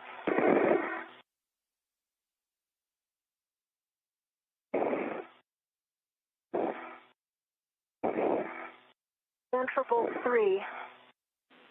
Copy. We'll take a test for the mate-demate bolts.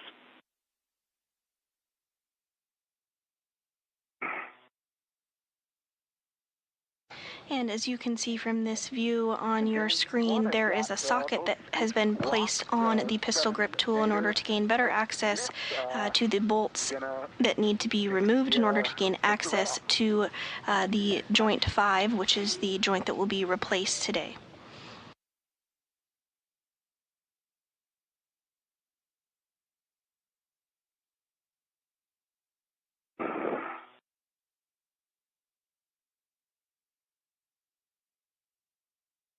I think I'm in the area of the mate-demate bolt right now.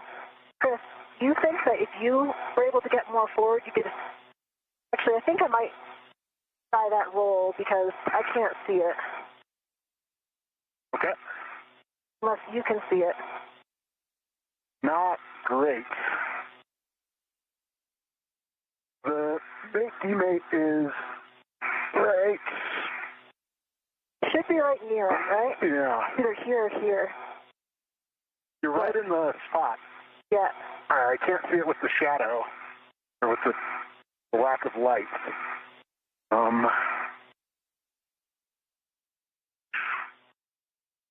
me see if I take a foot out, if I can.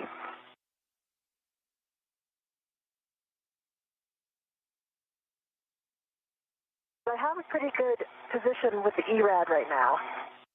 Yeah. So if I could get the bolt, if I can get it on.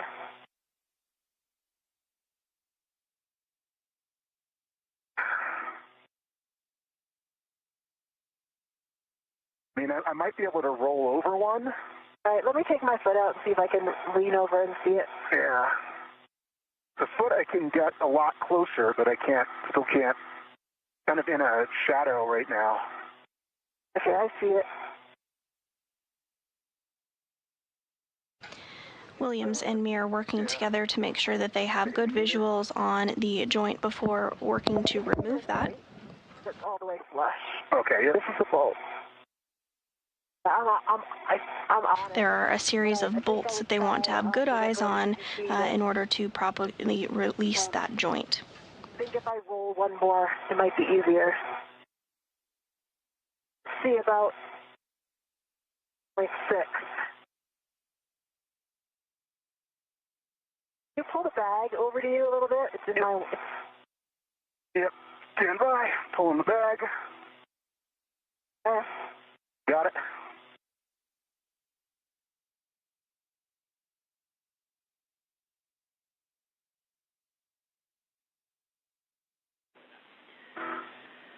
Chris and Jessica, we're really happy with the reach test you've given us so far, and we agree that at crew discretion, rolling an additional roll forward on Jess's APFR would really help with that bolt. We can see that you're right about on it. We understand the lighting conditions might not be helping us.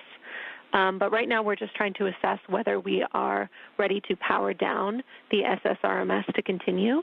So we would also like to move to a reach test similarly for the joint 6 mate-demate bolt. I'm on that right now, Jenny, and it's kind of the same thing. I can see or have the ERAD basically right. I think I'm on it right now. Copy? Yeah, I'm on it. I've got a good reach to that. I'm on the bolt. It might have, just like we talked about, if you can get a hand in there. Yeah. I'm kind of blind for this one. You might be too far away there. Yeah, this one I don't think I can. I think I'm going to be okay here because I can provide enough force upward into the bolt. So I think that this one will, I think I'm good for mate D-mate on 6. Okay. Okay, that's good news for us, so thank you. The only thing that would help with this, one last comment, the only thing that would help with this mate D-mate on 5 is if we could bring the arm station aft a little bit. I think with my roll, with one more roll, it'll help, but it'll be close. But do you think our clearance for coming station aft, even like 5 or 10 centimeters? From my perspective, I think that would work. I don't think it would make anything else worse. I think it would make that one better. Yeah, that works for me. Would you guys be good with that plan? Houston would be fine with that plan. We also want a check on the indicator for Joint 6 mate D-mate.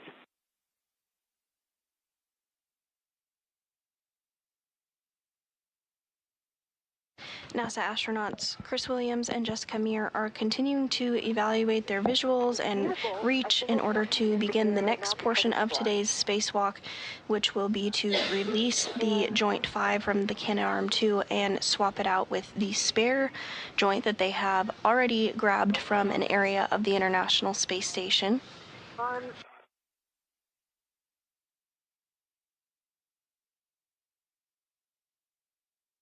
On Joint 6, the indicator on my side or Chris's side of the bolt?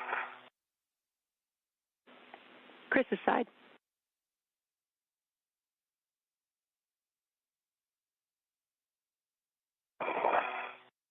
Okay.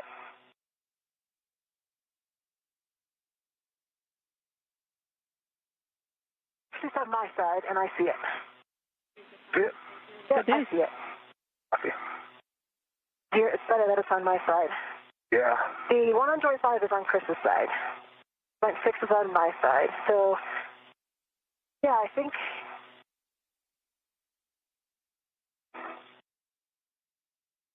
EV from M1, we are following along, and it seems to go as well on our side. Okay, so, Chris, I'm going to toss you back to PGT then, so it's not in between the arms. Copy that. Stand by. I got it. Okay. Yeah, I'm going to just hold it off to the side. I would suggest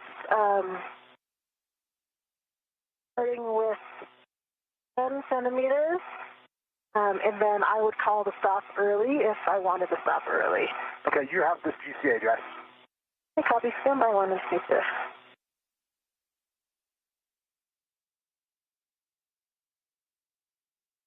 Okay, I am ready for that. So, Jack and Sophie, we would want 10 centimeters station aft. I'll call your stop if early. Okay, and that sounds great. We're about ready to give that to you. We think there's plenty of room between the tip boom and your APFRs, and we don't see anything in front of the tip lead as it moves station aft. The shoulder joint looks clear, so all that stuff, all those clearances look good to you guys too, from your perspectives. Confirm. Yep, we do have the crew lock bag attached to the arm tether point with PGT, and I'll just make sure those don't restrict the motion or get caught on anything. M1 copies, so give us a minute to prepare the motion. Following further assessment of reach and visuals on the area that needs full access to today, Meir and Williams are now proceeding with letting ESA astronaut Sophie Adeno inside the International Space Station know they'd like a slight adjustment on the Canadarm2 to give them a little bit better visuals.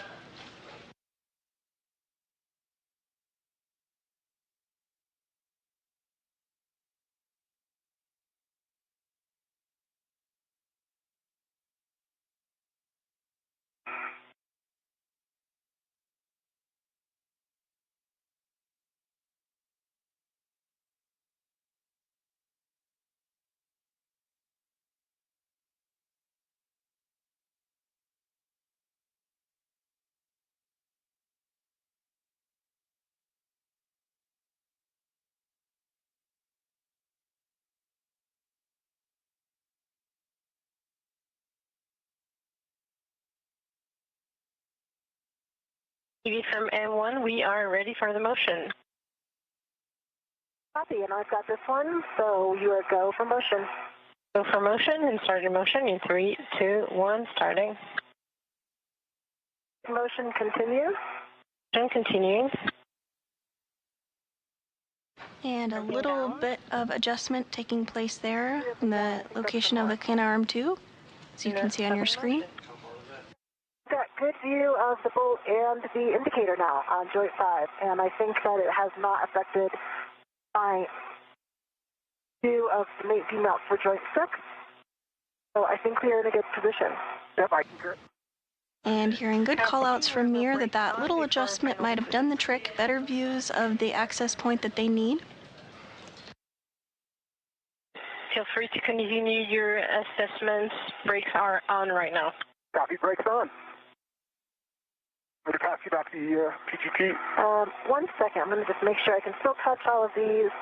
I'm leaning over, I can see that well. The EDFs on point 6, I can almost touch them all. One easy little roll if I have to on one of them would be okay. Yep, I can touch. I feel good about this position, Chris. Yep, I concur. Yep, this will work. Okay, Houston's following along. Great work, you two. We want to double check with you that you are ready for SSRMS to power down.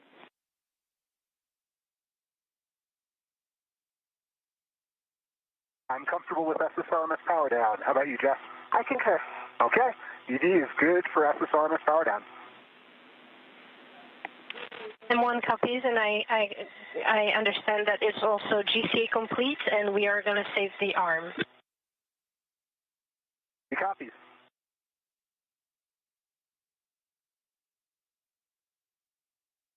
The arm is saved. Copy, safe.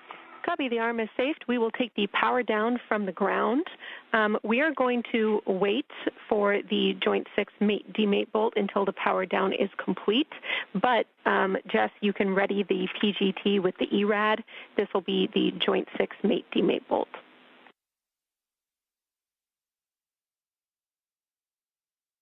And with that, we did get confirmation that the arm is in a config that allows the proper positioning as well as proper visuals for the next portion of today's spacewalk. You did hear the go for power down. Power down actually happens from here on the ground inside Mission Control Houston from our robo flight controller. So they'll step through procedures to power down the arm. That will take about 5 minutes or so.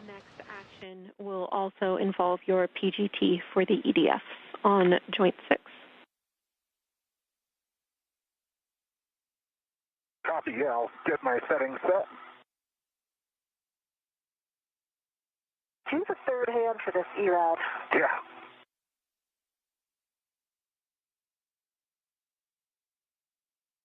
And the next set of tasks that our spacewalkers today will work towards will involve removing a set of joints and bolts in order to gain access to the failed joint, that is joint number 5 on the Canadarm2.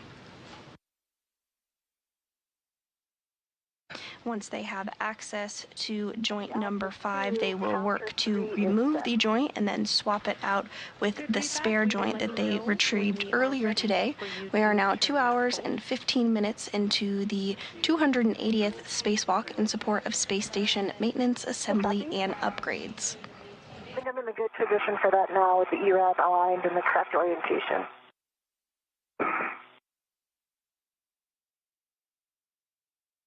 And Jenny, my PGT got inadvertently turned off, so I turned it back on. Good cow. And I'm ready in Bravo 7, counter 2, for when it comes time for EDF. Probably timed out. That makes sense. Okay, copy. And Chris, we will have you stand by until we have released the mate demate bolt.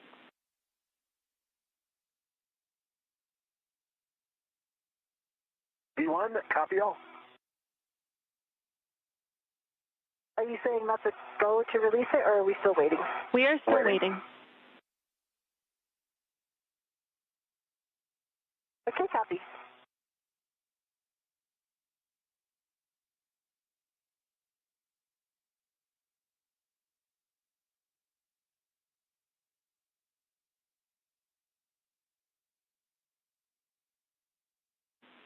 While we're waiting for the power down here, Chris, we had EDF 3 and 4 written with your PGT, and then we thought that you might need for EDF 5 the ERAD.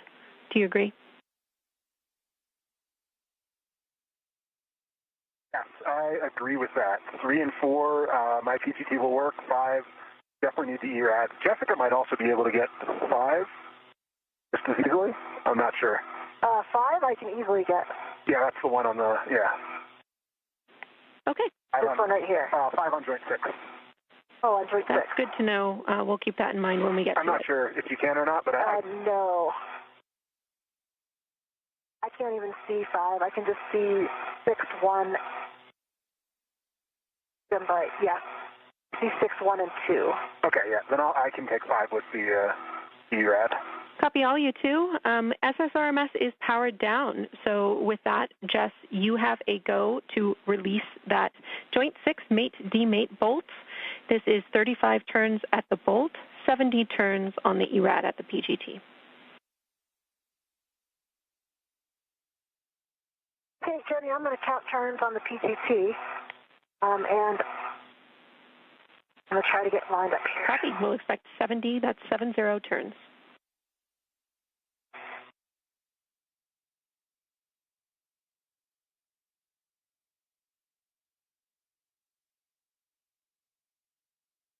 And with confirmation that the Canadarm2 has successfully been powered down from here on the ground in Houston, our spacewalkers are using the pistol grip tool, or the PGT, to help demate bolts on joint 6.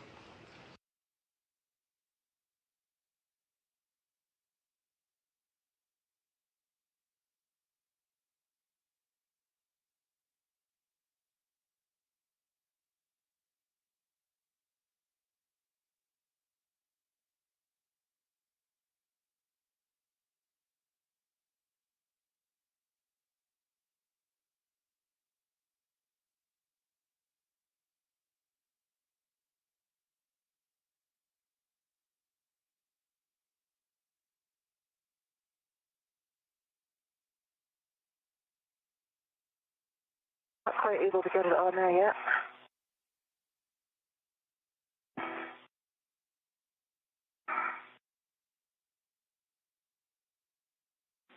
Copy.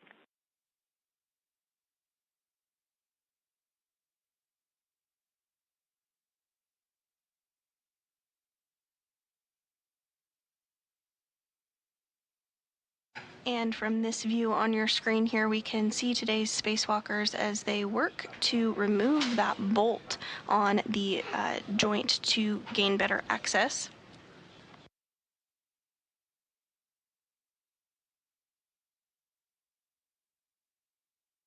The joint number 5 that will be swapped out today is in the center of your screen relative to our spacewalkers.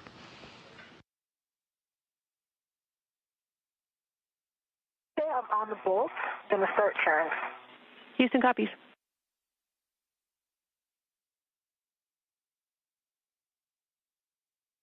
And my PGT turned off.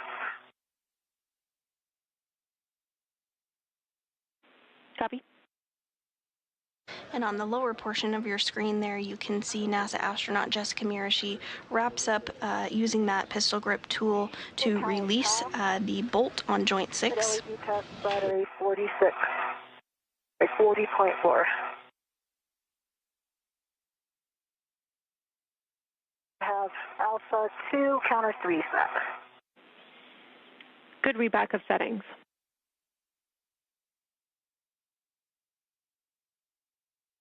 I'm on the bolt, starting turn. Copy.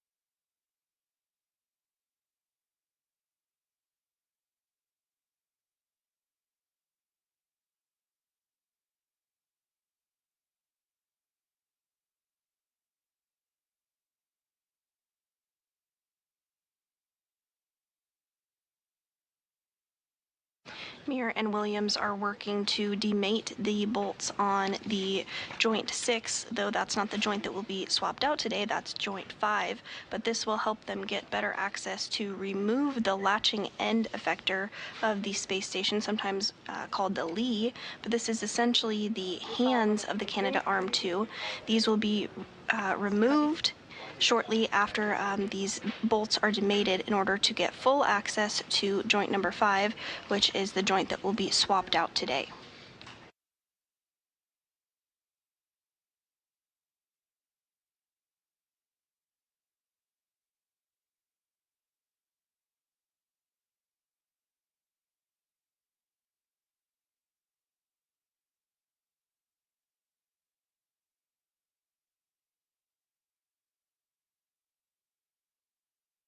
Came to a hard stop. I counted 69 turns. I see 70 turns on the PGT. Copy, hard stop, 69 turns, 70 on the PGT. Let's check the indicator. I can see that the indicator is now protruded.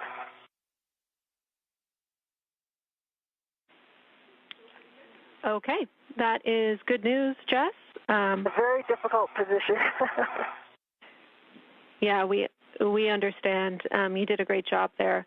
We will have you roll your APFR to Lima to a more vertical position. Your next step will be to drive the EDFs for release. And Chris, if you are in position, we will take a verification. I think I'm going to... Go ahead, Jess.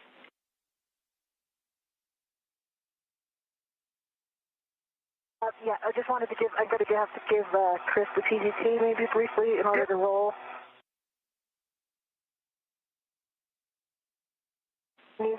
Okay, and once you are rolled appropriately, you will be releasing EDFs.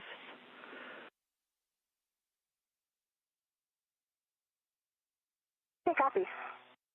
Hold on, I think the rat for the PGT is caught on something. I think it's just caught itself. There's nothing back here. It's caught on the arm. Oh, there it is.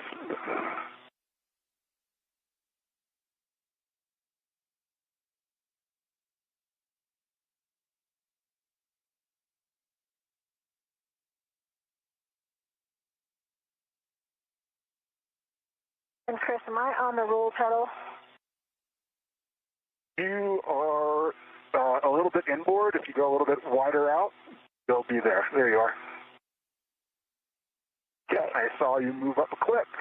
Yeah, I'm in a good position. And we are in a handover between our satellites here and do not have visuals of the crew members as they continue work to remove those bolts to get better access to joint number 5 ahead of the eventual swap of that joint with the spare that they retrieved earlier today. But we do still have voice communications with the crew aboard the space station. That looks like vertical. Oh, no, you're not clicked in. You're not clicked in. You're one click off vertical still. A little more outboard. I'm hitting the pump module.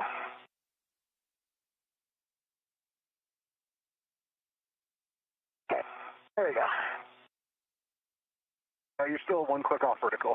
Yeah, I think my plus is hitting the...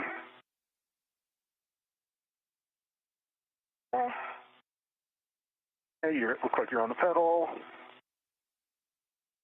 I think you might not have been on the pedal for it. I feel like I'm vertical now. You're still one click off, but if that works for you, that works. I think it might be my swing arm on the... Yeah, let me get my swing arm back. Chris, understand you have eyes on this APFR roll, but we do want you to get ready to release the EDF. I do. Either you can start with the ERAD if you need it for a ball. You're vertical now. Or start with your PGT. I can start on 5 with the ERAD if that makes sense now, or I can pass it back to Jessica. We like you starting on EDF 5 with the ERAD. Copy, EDF-5 with the ERAD in work. Your settings are Bravo 2, counter 2. And do you have settings? Bravo 2, counter 2 with the ERAD. Affirm. Bravo 2, counter 2 is set. Copy, set. For EDF-5, we're looking for 11 turns at the PGT. Copy, 11 turns at the PGT. Starting turns on Joint 6, EDF number 5. Good words. And as Williams continues to use the pistol grip tool to remove that fastener, we are getting a view from here inside Mission Control Houston of the flight control team that is being led by NASA Flight Director Fiona Koviak. Today's ground IV is Canadian Space Agency astronaut Jenny Gibbons, and our Capcom, or capsule communicator, which has been communicating with the crew onboard space station, is JAXA, or Japan Aerospace Exploration Agency astronaut Aki Hoshide. Check on EDF-5. When Jess is ready, you can hand the PGT back to her.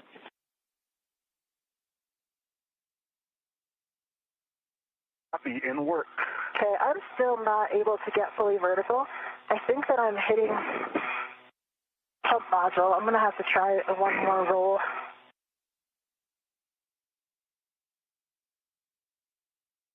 Am I on the pedal now? No, negative. You're on the foot loop. A little more outboard. Yep, you're on the pedal. Yep. You're on the toe, the heel clip, so a little bit more outboard still. Now you're on the pedal.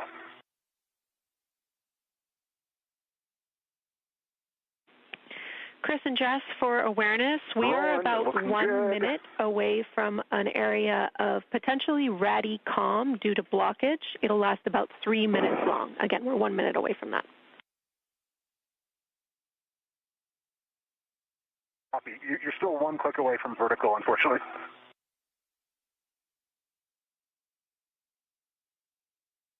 I'm hitting the pump module. Yeah. I think I'm going there, and then it doesn't lock because I'm hitting the pump module. You're like super close. My pliff, I think my vapor pliff is hitting the pump module, so... You look like you're there now. Okay. Yeah, if you're locked, you're there. Okay, I think it is locked now. Yep, I think you're there. Okay. All right, great job. Jess, you can take the ERAD PGT.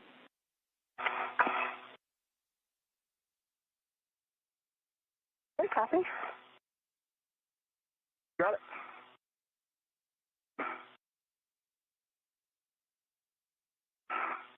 Have it. Okay, copy that. Crew lock bag kind of came with you. Hopefully it's not in the way. So why don't we lock this out a little bit? For the rat? Yeah. Well, it's okay right now. Okay. And I am good for any of these EDFs, or I'm going to say one for last. Yep, that's what we have written. 2 or 6. You can do EDF-2 or EDF-6. Your settings are Bravo 2, counter 2.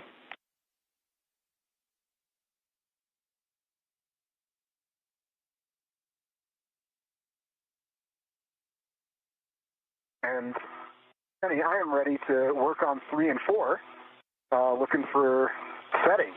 Bravo 7, counter 2, settings for Chris.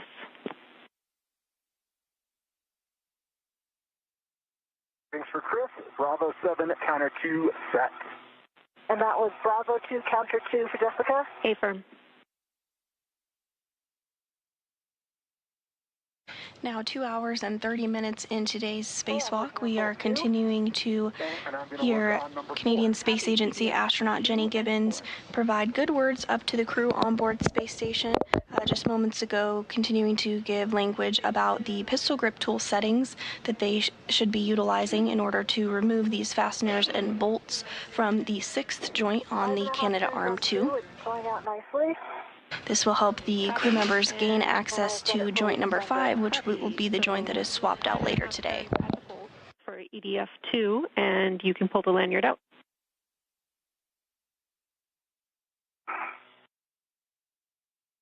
Actually, Jenny,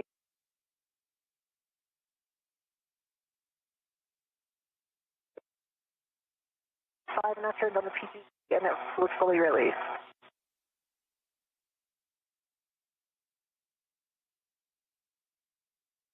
And it does look like we are in that expected period of communications where we don't have perfect communications. This happens from time to time when we have handover between our satellites, but we don't expect it to last long, just about 3 minutes or so. Then we'll have communications restored with the crew that is outside the International Space Station currently, as well as to the ground. We might hear intermittent communications between now and then as well. Released 5.5 turns and pulled out fully. Okay, Houston's back with you. Okay, I'm going to get into a position That for was 6. Radicom. We copy EDF4 released and pulled out. Jess, I missed your clarification on EDF2.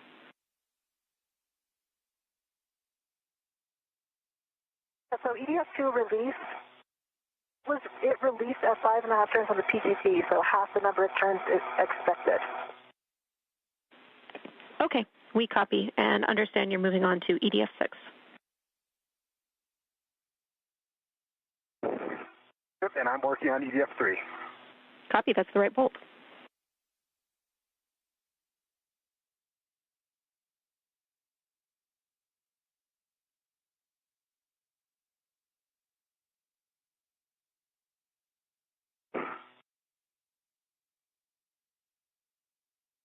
Starting EDF6. Copy.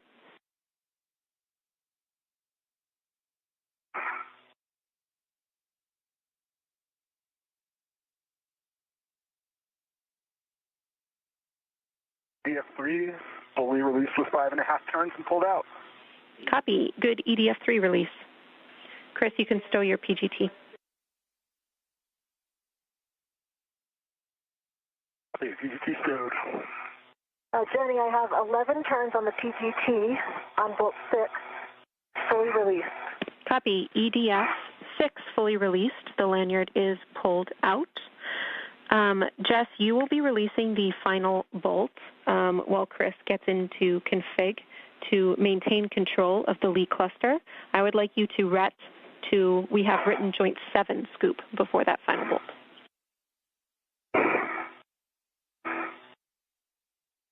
Okay, copy, and that was just with a mini workstation wrap. Affirm, 25 seconds to handover.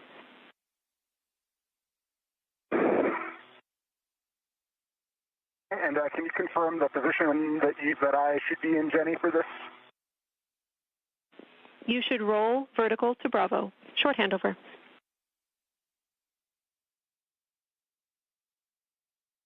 Rolling Bravo. If you're just joining us today, we are 2 hours and 34 minutes into the 280th spacewalk outside the International Space Station. NASA astronauts Chris Williams and Jessica Meir exited the Quest airlock at 7:30 a.m. Central Time this morning and are working to replace a wrist joint that malfunctioned during normal Canadarm2 operations on May 27th. Copy. Thus far, the crew has retrieved the spare joint from the International Space Station and temporarily stowed it, and are working to complete procedures in order to gain access to joint number 5, which includes removing some bolts and attachments and eventually removing the Lee or latching end effector, essentially the hands of the Canadarm2. Anywhere on the EDF or anything. Copy.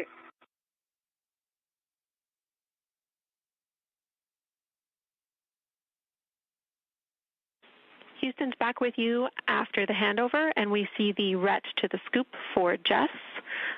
Before you release this bolt, we have a couple of things to talk through. Chris, let me know when your APFR is set, and I'll give you the words.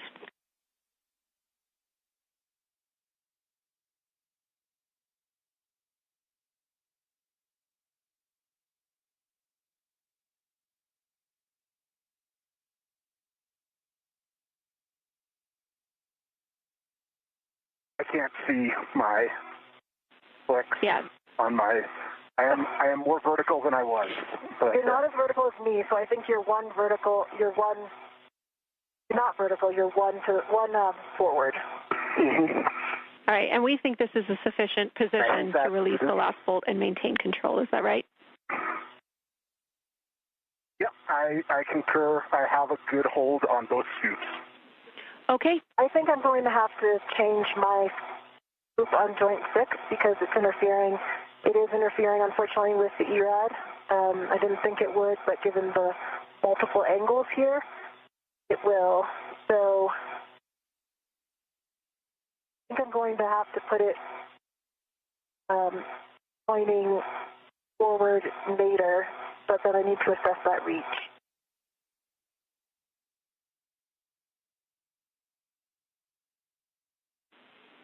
Copy. We're talking about it. 30 seconds to hand over. PGT if that might work. I probably could do it with your PGT, but then you would have to put your PGT back. Yeah. So what do you guys think, Jenny? Short handover.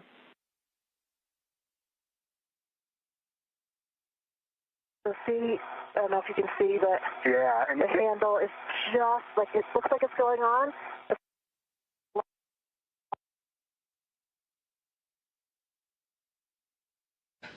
And we're in another brief handover period between our satellites, but we'll regain those communications and visuals here shortly.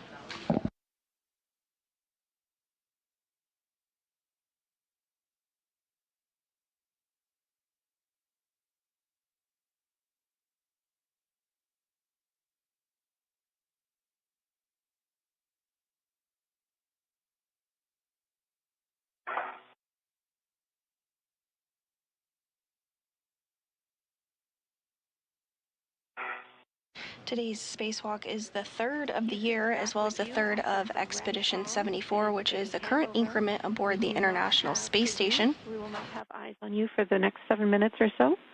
I'll take a status, and I have some words for you before release.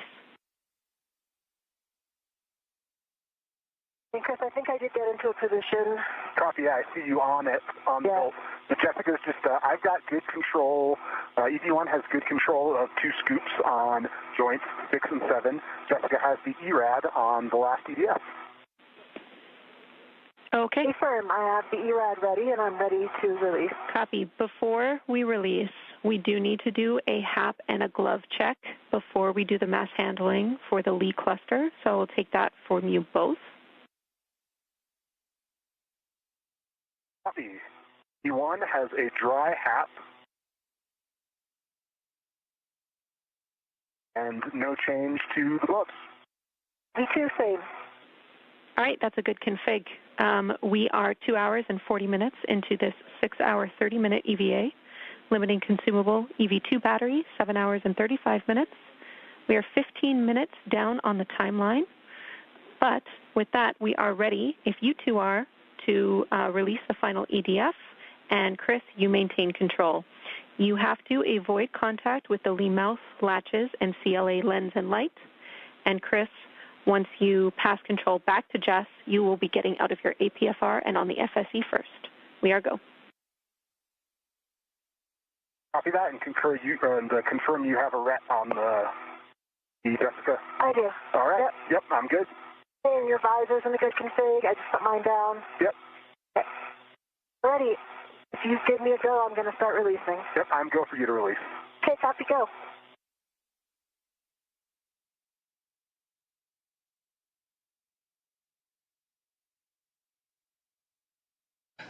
And with that, we did hear a bit of communication between the ground and our spacewalkers, NASA astronauts, Chris Williams and Jessica Meir. We heard a glove and a HAP check. That, again, happens from time to time throughout the duration of every spacewalk that we do. The crew takes a look at their gloves, makes sure there's no cuts or tears in the gloves, as well as does a HAP, helmet absorption pad check. This is a absorbent pad that is inside the helmet of every crew member when they do a spacewalk to help absorb any liquid should it become loose during a spacewalk. Both crew members reported good gloves, good HAPs, and have the go to remove the last attachment on the Lee cluster, that latching end effector cluster, essentially the arms of the hands rather of the Canadarm2. Once this is done, the crew will have much better access to the joint number 5 area of the Canadarm2, which is the joint that will be removed and replaced during today's spacewalk. And maybe a little bit more station aft, and then we can start this rotation. Copy. Ready to start the rotation? Okay, I'm ready. All right, we'll watch the clearance of this joint, and we'll start a gentle roll. Okay, coming slowly. Yep.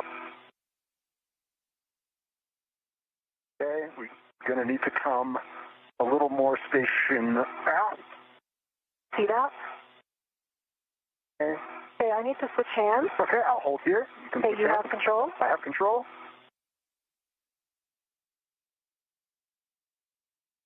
Yeah, back on. Okay, if you're back on, I'm going to switch hands. Okay. All right, I'm switching hands. I have control. You have control. Okay, we're going to need to come more station aft. I'm back on. Okay. Can't see the clearance anymore to my left because my arm's in the way. Okay, we don't have any. We're need to move a fair bit station aft. Can you take control with both hands? I need to get myself more vertical, I think. I have control with both hands. All right, you have control with both hands. I'm releasing. And I am working to get myself fully vertical.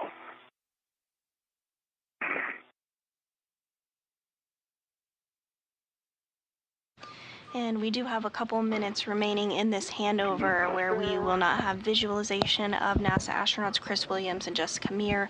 Again, this does happen from time to time as we have handover between our satellites. We can continue to hear them during this handover period, though. You're getting a look from live inside Mission Control Houston here at the Johnson Space Center. The Orbit 2 team is on console supporting today's spacewalk.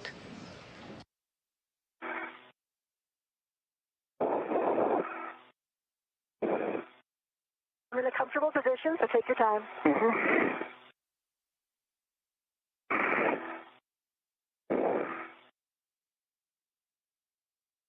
The flight director during this Orbit 2 shift is NASA Flight Director Fiona Ankoviak, who you can see on your screen there. Today's ground IV, who has been communicating with the crew during the duration of today's spacewalk, now approaching 2 hours and 45 minutes, is Canadian Space Agency astronaut Jenny Gibbons. Repositioning this spare, which is right in my workspace. So you're above the total? Yep. Thank you.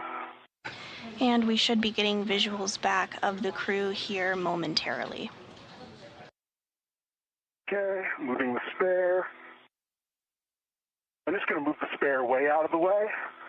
Yeah, because remember, we're going to both have to squeeze in there, so I would say as far starboard and zenith as it can get. Yeah, and I agree. Really tighten up that ball stack. Also, just so you don't get caught on anything, the camera on your rep, right, the rep on your camera is not, yeah. I see it. And it's, yeah, I think looking at the rest of your tethers, and I see a good config. Okay. It gives me a preview as well. All right.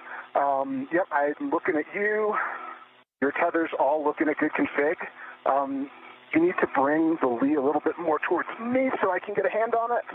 Okay. Okay. Working it. And I've got one hand.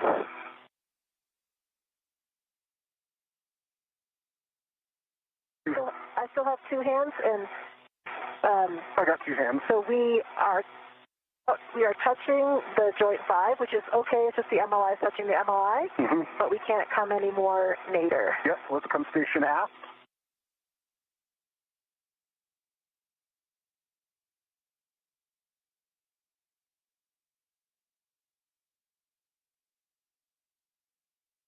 Okay. Okay, how are we? Let's see. I'm about as far aft as I can get with my hands. Yeah, same for me. Right now, I wish my scoop on joint 7 was pointed 180 out. Yeah. And as you can see on your screen here, now that we do have those visuals back, the lee or latching end effector, the hands of the Canadarm to have successfully been removed by Williams and Meir. They're going to now work on temporarily stowing that lee cluster as they don't need it right this second. They'll next move towards replacing the joint number 5, but then once that is complete, they will need to reinstall this lee lead that they just removed to ensure functionality of the arm has fully returned. Okay, so we need to come more aft.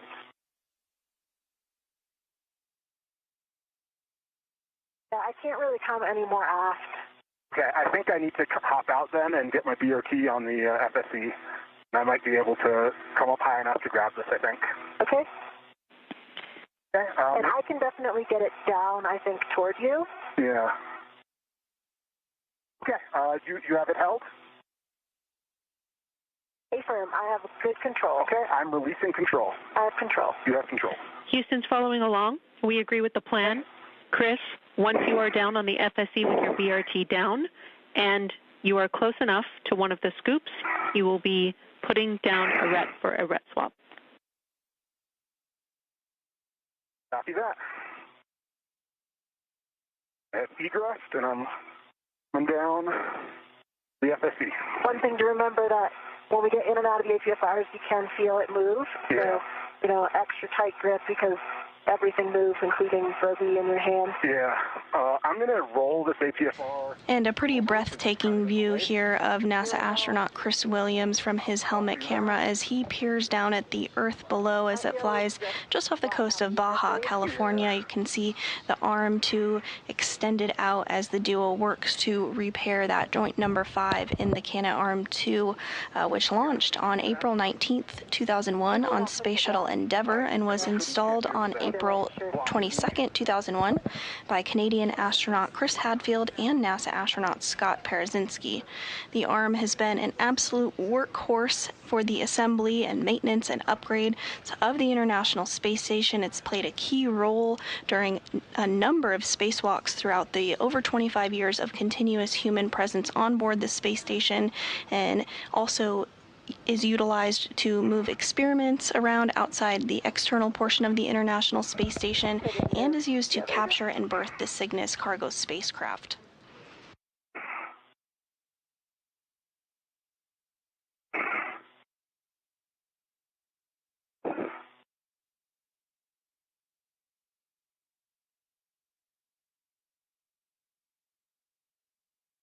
Okay.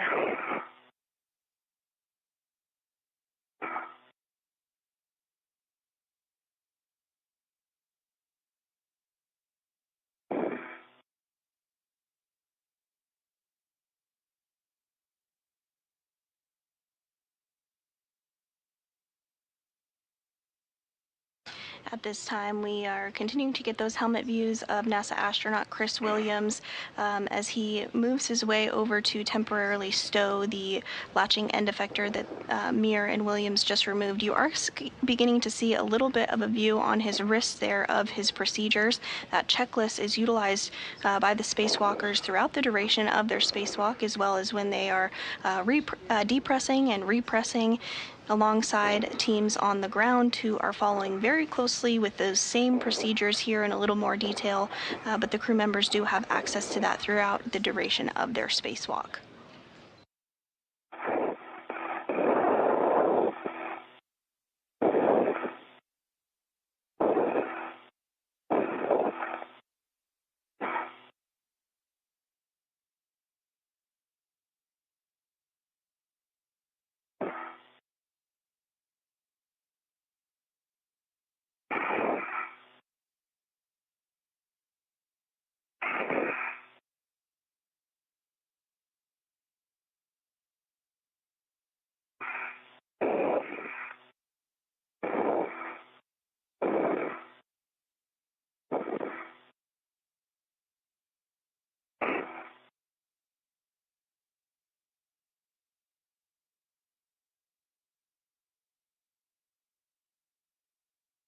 And as you can see there, as it moves slightly, as Jessica Mir continues to hold on to it, that latching end effector has successfully been removed as part of today's procedures, and that will help gain access to the joint number 5, which will be taken off and swapped out with the spare joint the duo removed from the outside of the International Space Station a short time ago.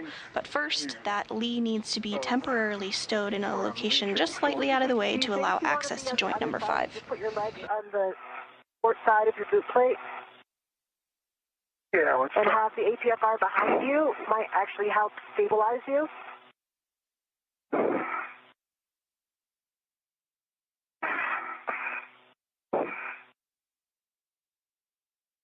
Okay.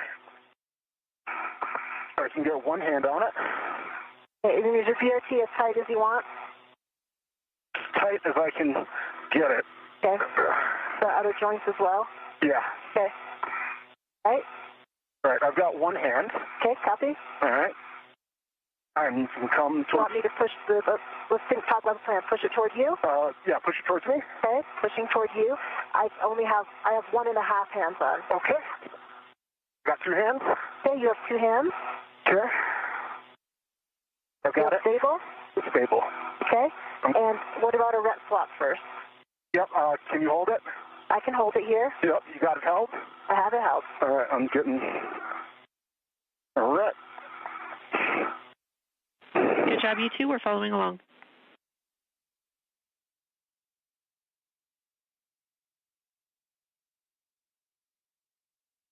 I've got it redded. Okay, copy. And I've got it held with 2 hands. Okay. You have 2 hands. I'm going to release my rep. Okay.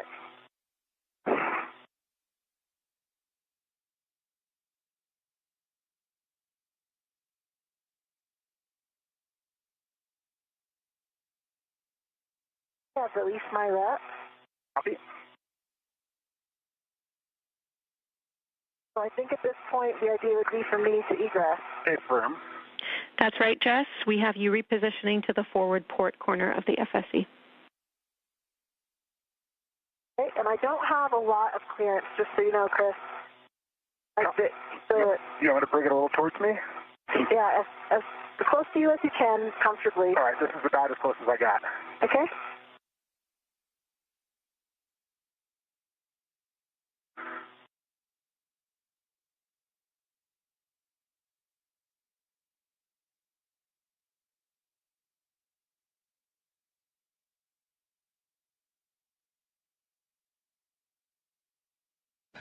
Now, NASA astronaut Jessica Meir, who is completing her 5th spacewalk, is working to egress or exit her APFR, that's the articulating portable foot restraint, which helps gives crew members traction and hold and gives them a secure spot to work from during spacewalks.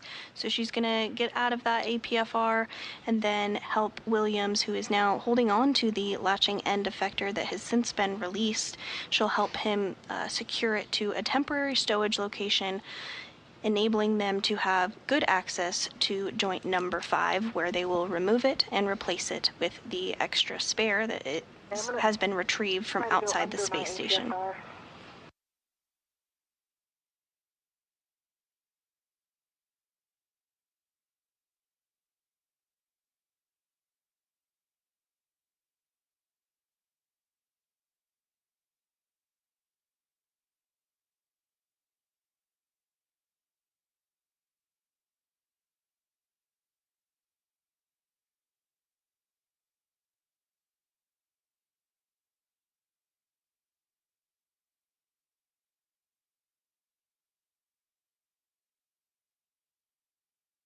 You see my clearance from the lead?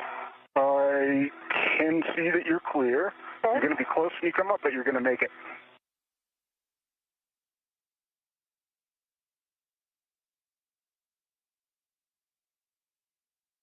Okay, you're close on the left now. Copy. I need to try to roll onto my left. Get a DOT down.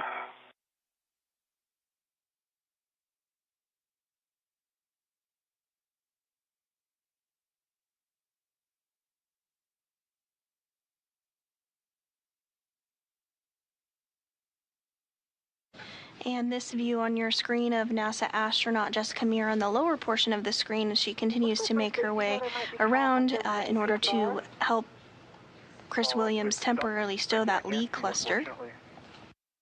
Yep. I like the reel got back. Yeah, I'm going to get a local down and go back. Copy.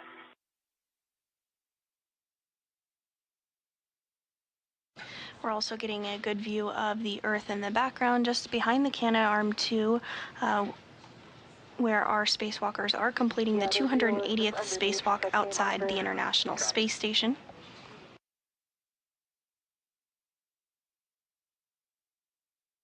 The space station does orbit the Earth every 90 minutes, which means they see a sunrise and a sunset every 45 minutes as they travel 17,500 miles per hour, about 250 to 260 miles above the Earth. You come back up, you're close to the lee. Okay.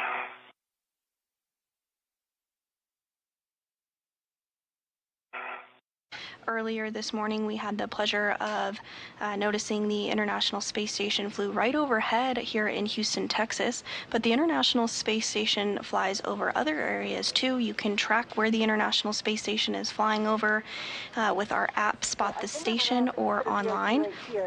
You can see when the International Space Station will be flying over your area.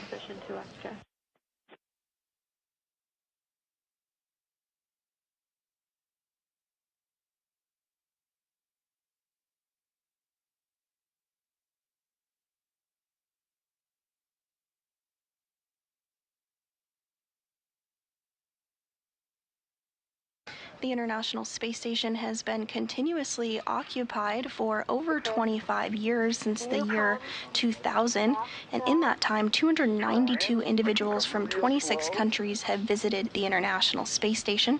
And right now, there are currently 7 human beings living and working aboard the International Space Station and completing key scientific research that will enable our return to the moon and on to Mars. I've got one hand on it. I've got 2 hands on it. Copy. Let me see if I'm stable. Yep, my BRT is getting bent a little bit. Okay, I feel stable, and I have a handrail that I can grab as well. Okay. If I need to let go of the scoop. Copy. So I need to do a ret swap. A firm, ret swap. A firm. Ret swap to your mini workstation, Ret. I have 2 hands still? I have 2 hands. I've got it controlled. Okay. And Jess, whatever is easiest for your ret swap, reminder, you will be removing joint 6 scoop later, so that would be more convenient if it's within reach.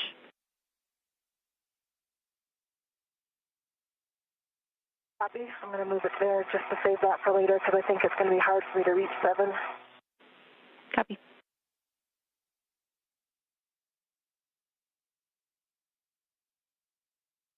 Wait, that is 7. Had it on 6. Okay. And I've got it on the joint 6 scoop.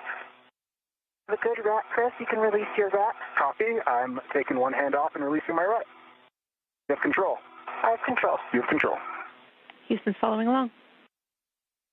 Watch motion later. Yep.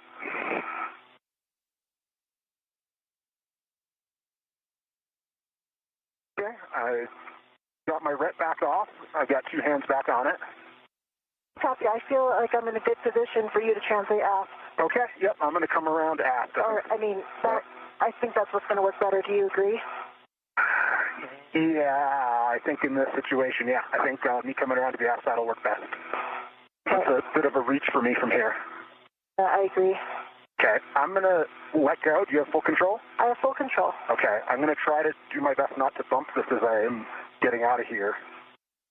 But it's going to be tough.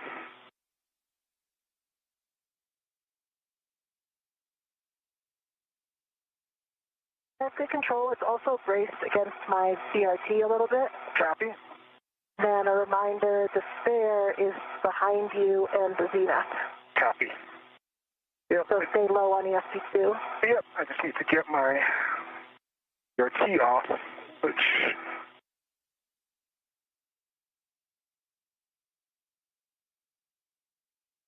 I feel like I'm contacting the lead a tiny bit. Yeah, it's pushing towards me, but that's okay. Okay.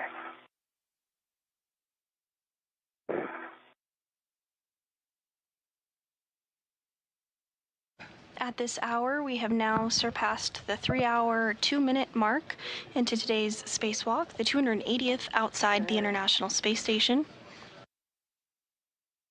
Mir and Williams have successfully Mir and Williams have successfully removed the spare joint from outside the International Space Station and temporarily stowed it.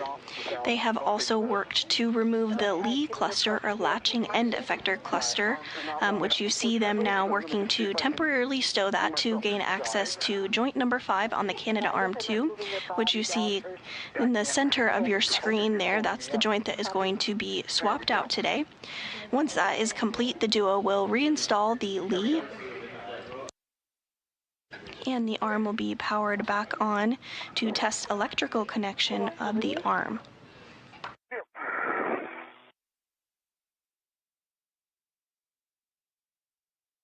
Okay, and I am translating around out. Okay, I have good control. You have good control. Nice work, Chris. We see you on the move.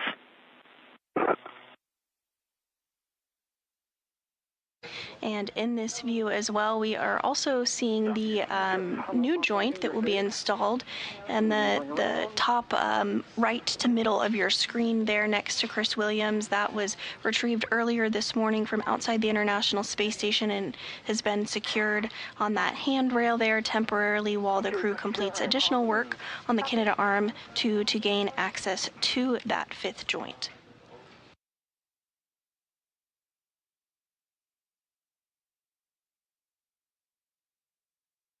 I've got some frets from the mutt caught on my helmet. Looks like they're on your left side. Yep.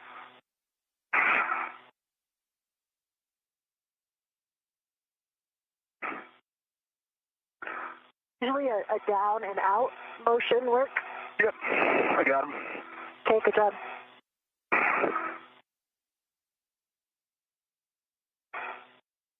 I'm picking up. Moving.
Just an FYI for later, Chris, that vet got locked. Yeah. When we pick it up, it's okay. Just watch it so it doesn't get caught in something else. Copy that. And from this view, we can see NASA astronaut Chris Williams in the spacesuit with the red stripes as he continues to translate. And then NASA astronaut Jessica Mir, who's in kind of the upper middle portion of your screen there. She's wearing the unmarked spacesuit. This is the 2nd spacewalk for Williams and the 5th for Mir.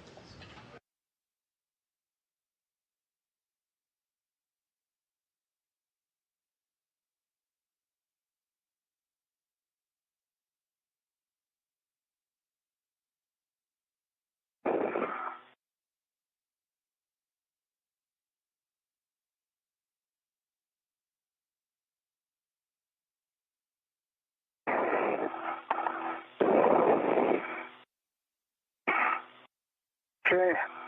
Back around, getting into a good VRT position. Okay, what I'm hoping is we can actually make this the whole maneuver to soft dock. I concur.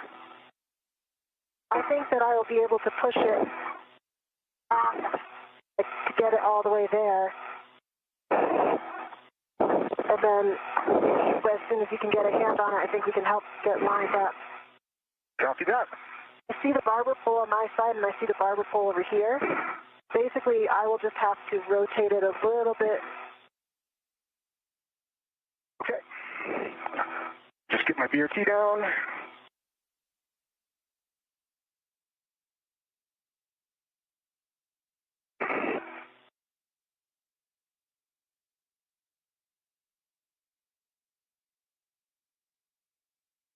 Watch your head and the...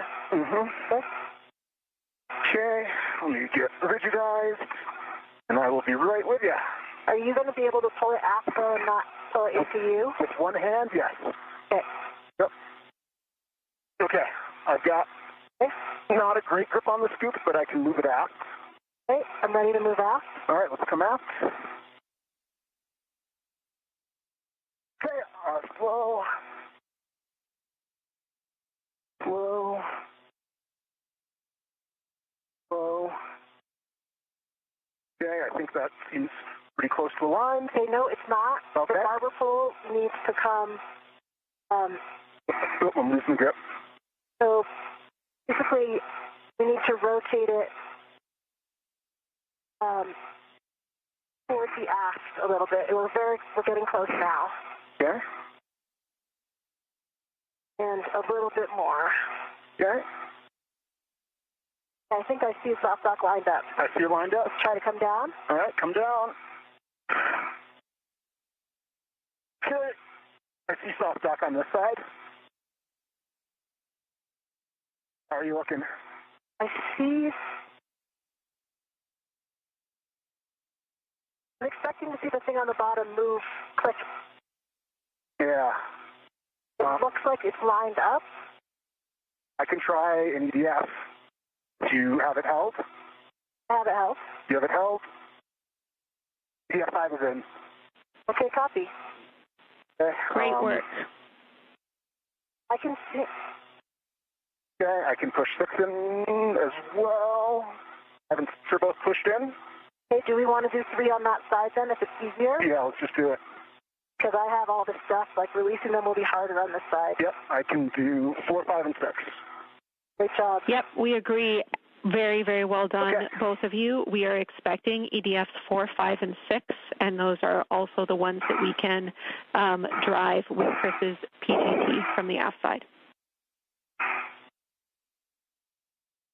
Yep, and getting ready. And we're getting a good view now of NASA astronaut Chris Williams as he prepares his pistol grip tool in order to secure the latching end effector that has been removed from the Canadarm2. This is going to be temporarily stowed in this location to allow access to that 5th joint that's going to be swapped out today. And then they'll put the latching end effector back on the arm after the joint has been swapped out. So we'll do the same thing in a reverse later on. Looking for PTT settings. Bravo 7, clockwise 2.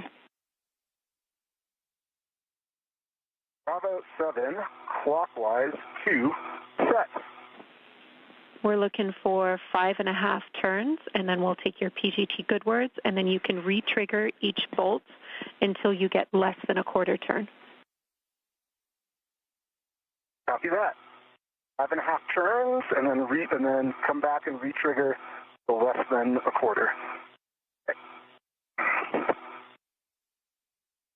Starting turns on. Now let me get a better position.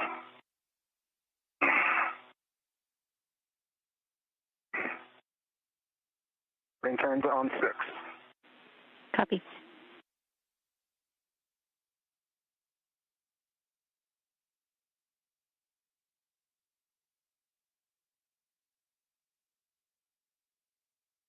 Okay. That was 5.5 turns. I did get low torque at the end of 5.5 turns. I'll come back afterwards and hit it again, or do you want me to go till? You can re-trigger now, and I heard 5.5 turns, and this is EDF 6, so you can re-trigger. Hey, firm.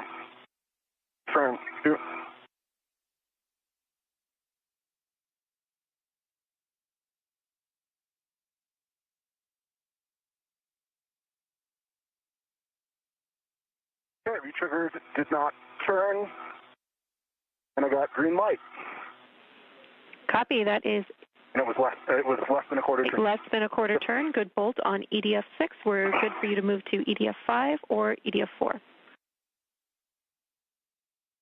Copy. Going to do EDF5 next. Copy. And Williams continuing to use the pistol grip tool to install those fasteners to temporarily stow the latching end effector.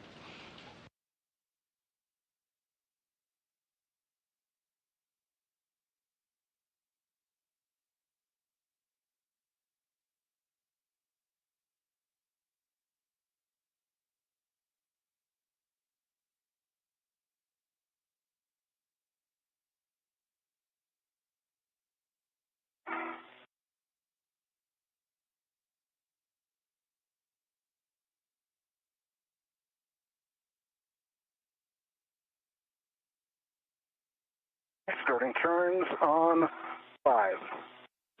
Copy.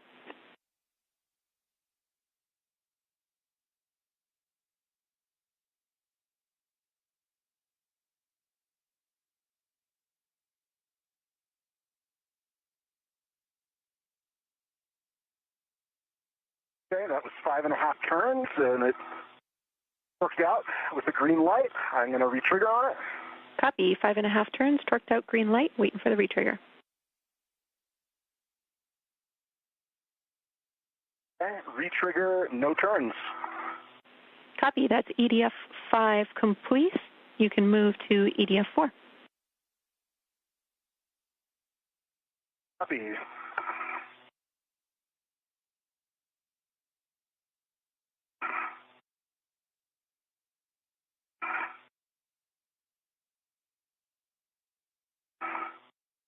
Okay, I need to adjust my position here.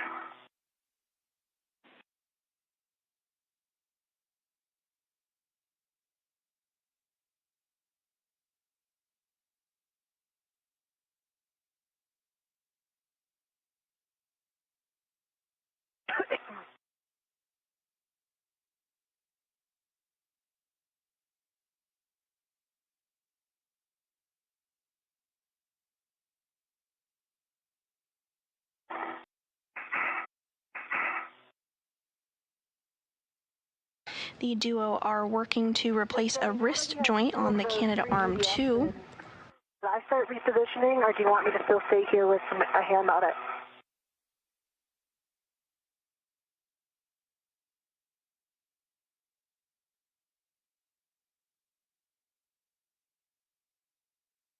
Checking.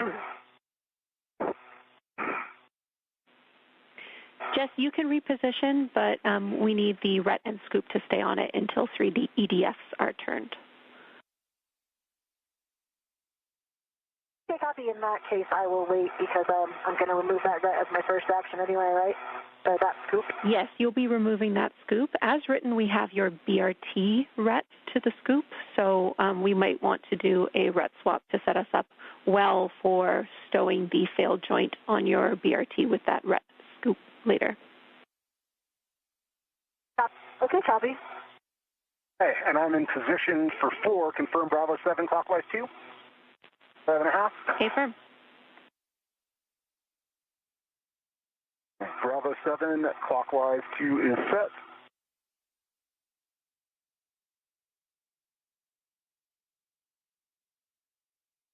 And Williams is now working to secure that last fastener on the lee or latching end effector cluster that the duo worked to remove a short time ago in order to gain better access to the 5th joint on the Canadarm 2, which will be swapped out today.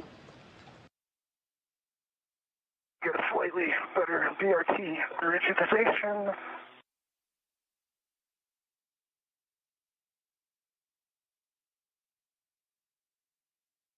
Okay, that was 5 turns, and I got a low torque. I'm going to give it another hit. Copy.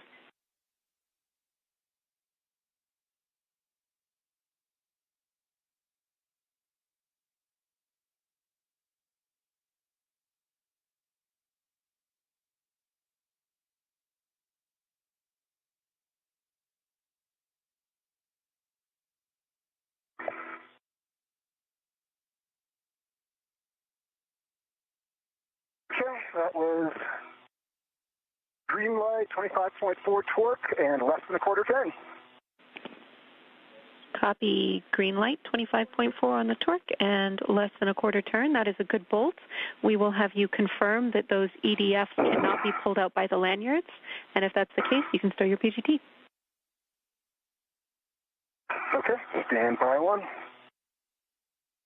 And Jenny, I've swapped onto my BRT on the scoop on joint 6. Copy. And I can confirm 4, 5, and 6 cannot be pulled out by hand. All right, excellent. On the lanyard. That is a good temp stow of the Lee cluster. Well done. Chris, you can attach your BRT ret to the square scoop on joint 6 on the starboard side. You will both be taking those respective scoops with you. Copy and work.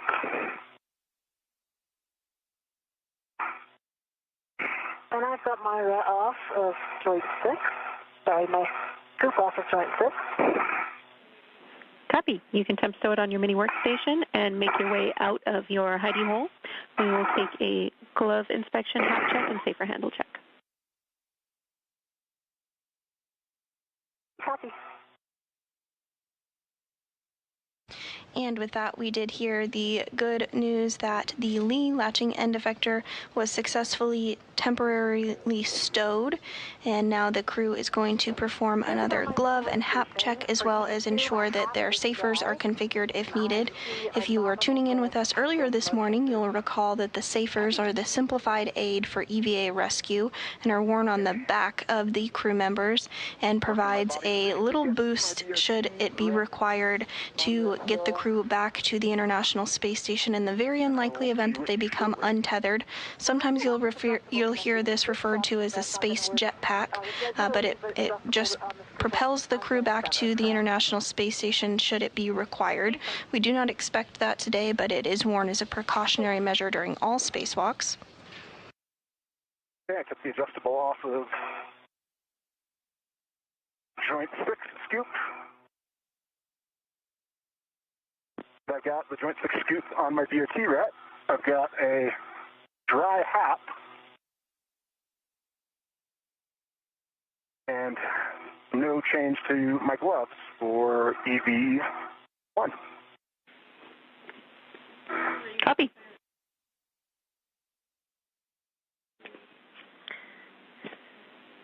When you both are clear of your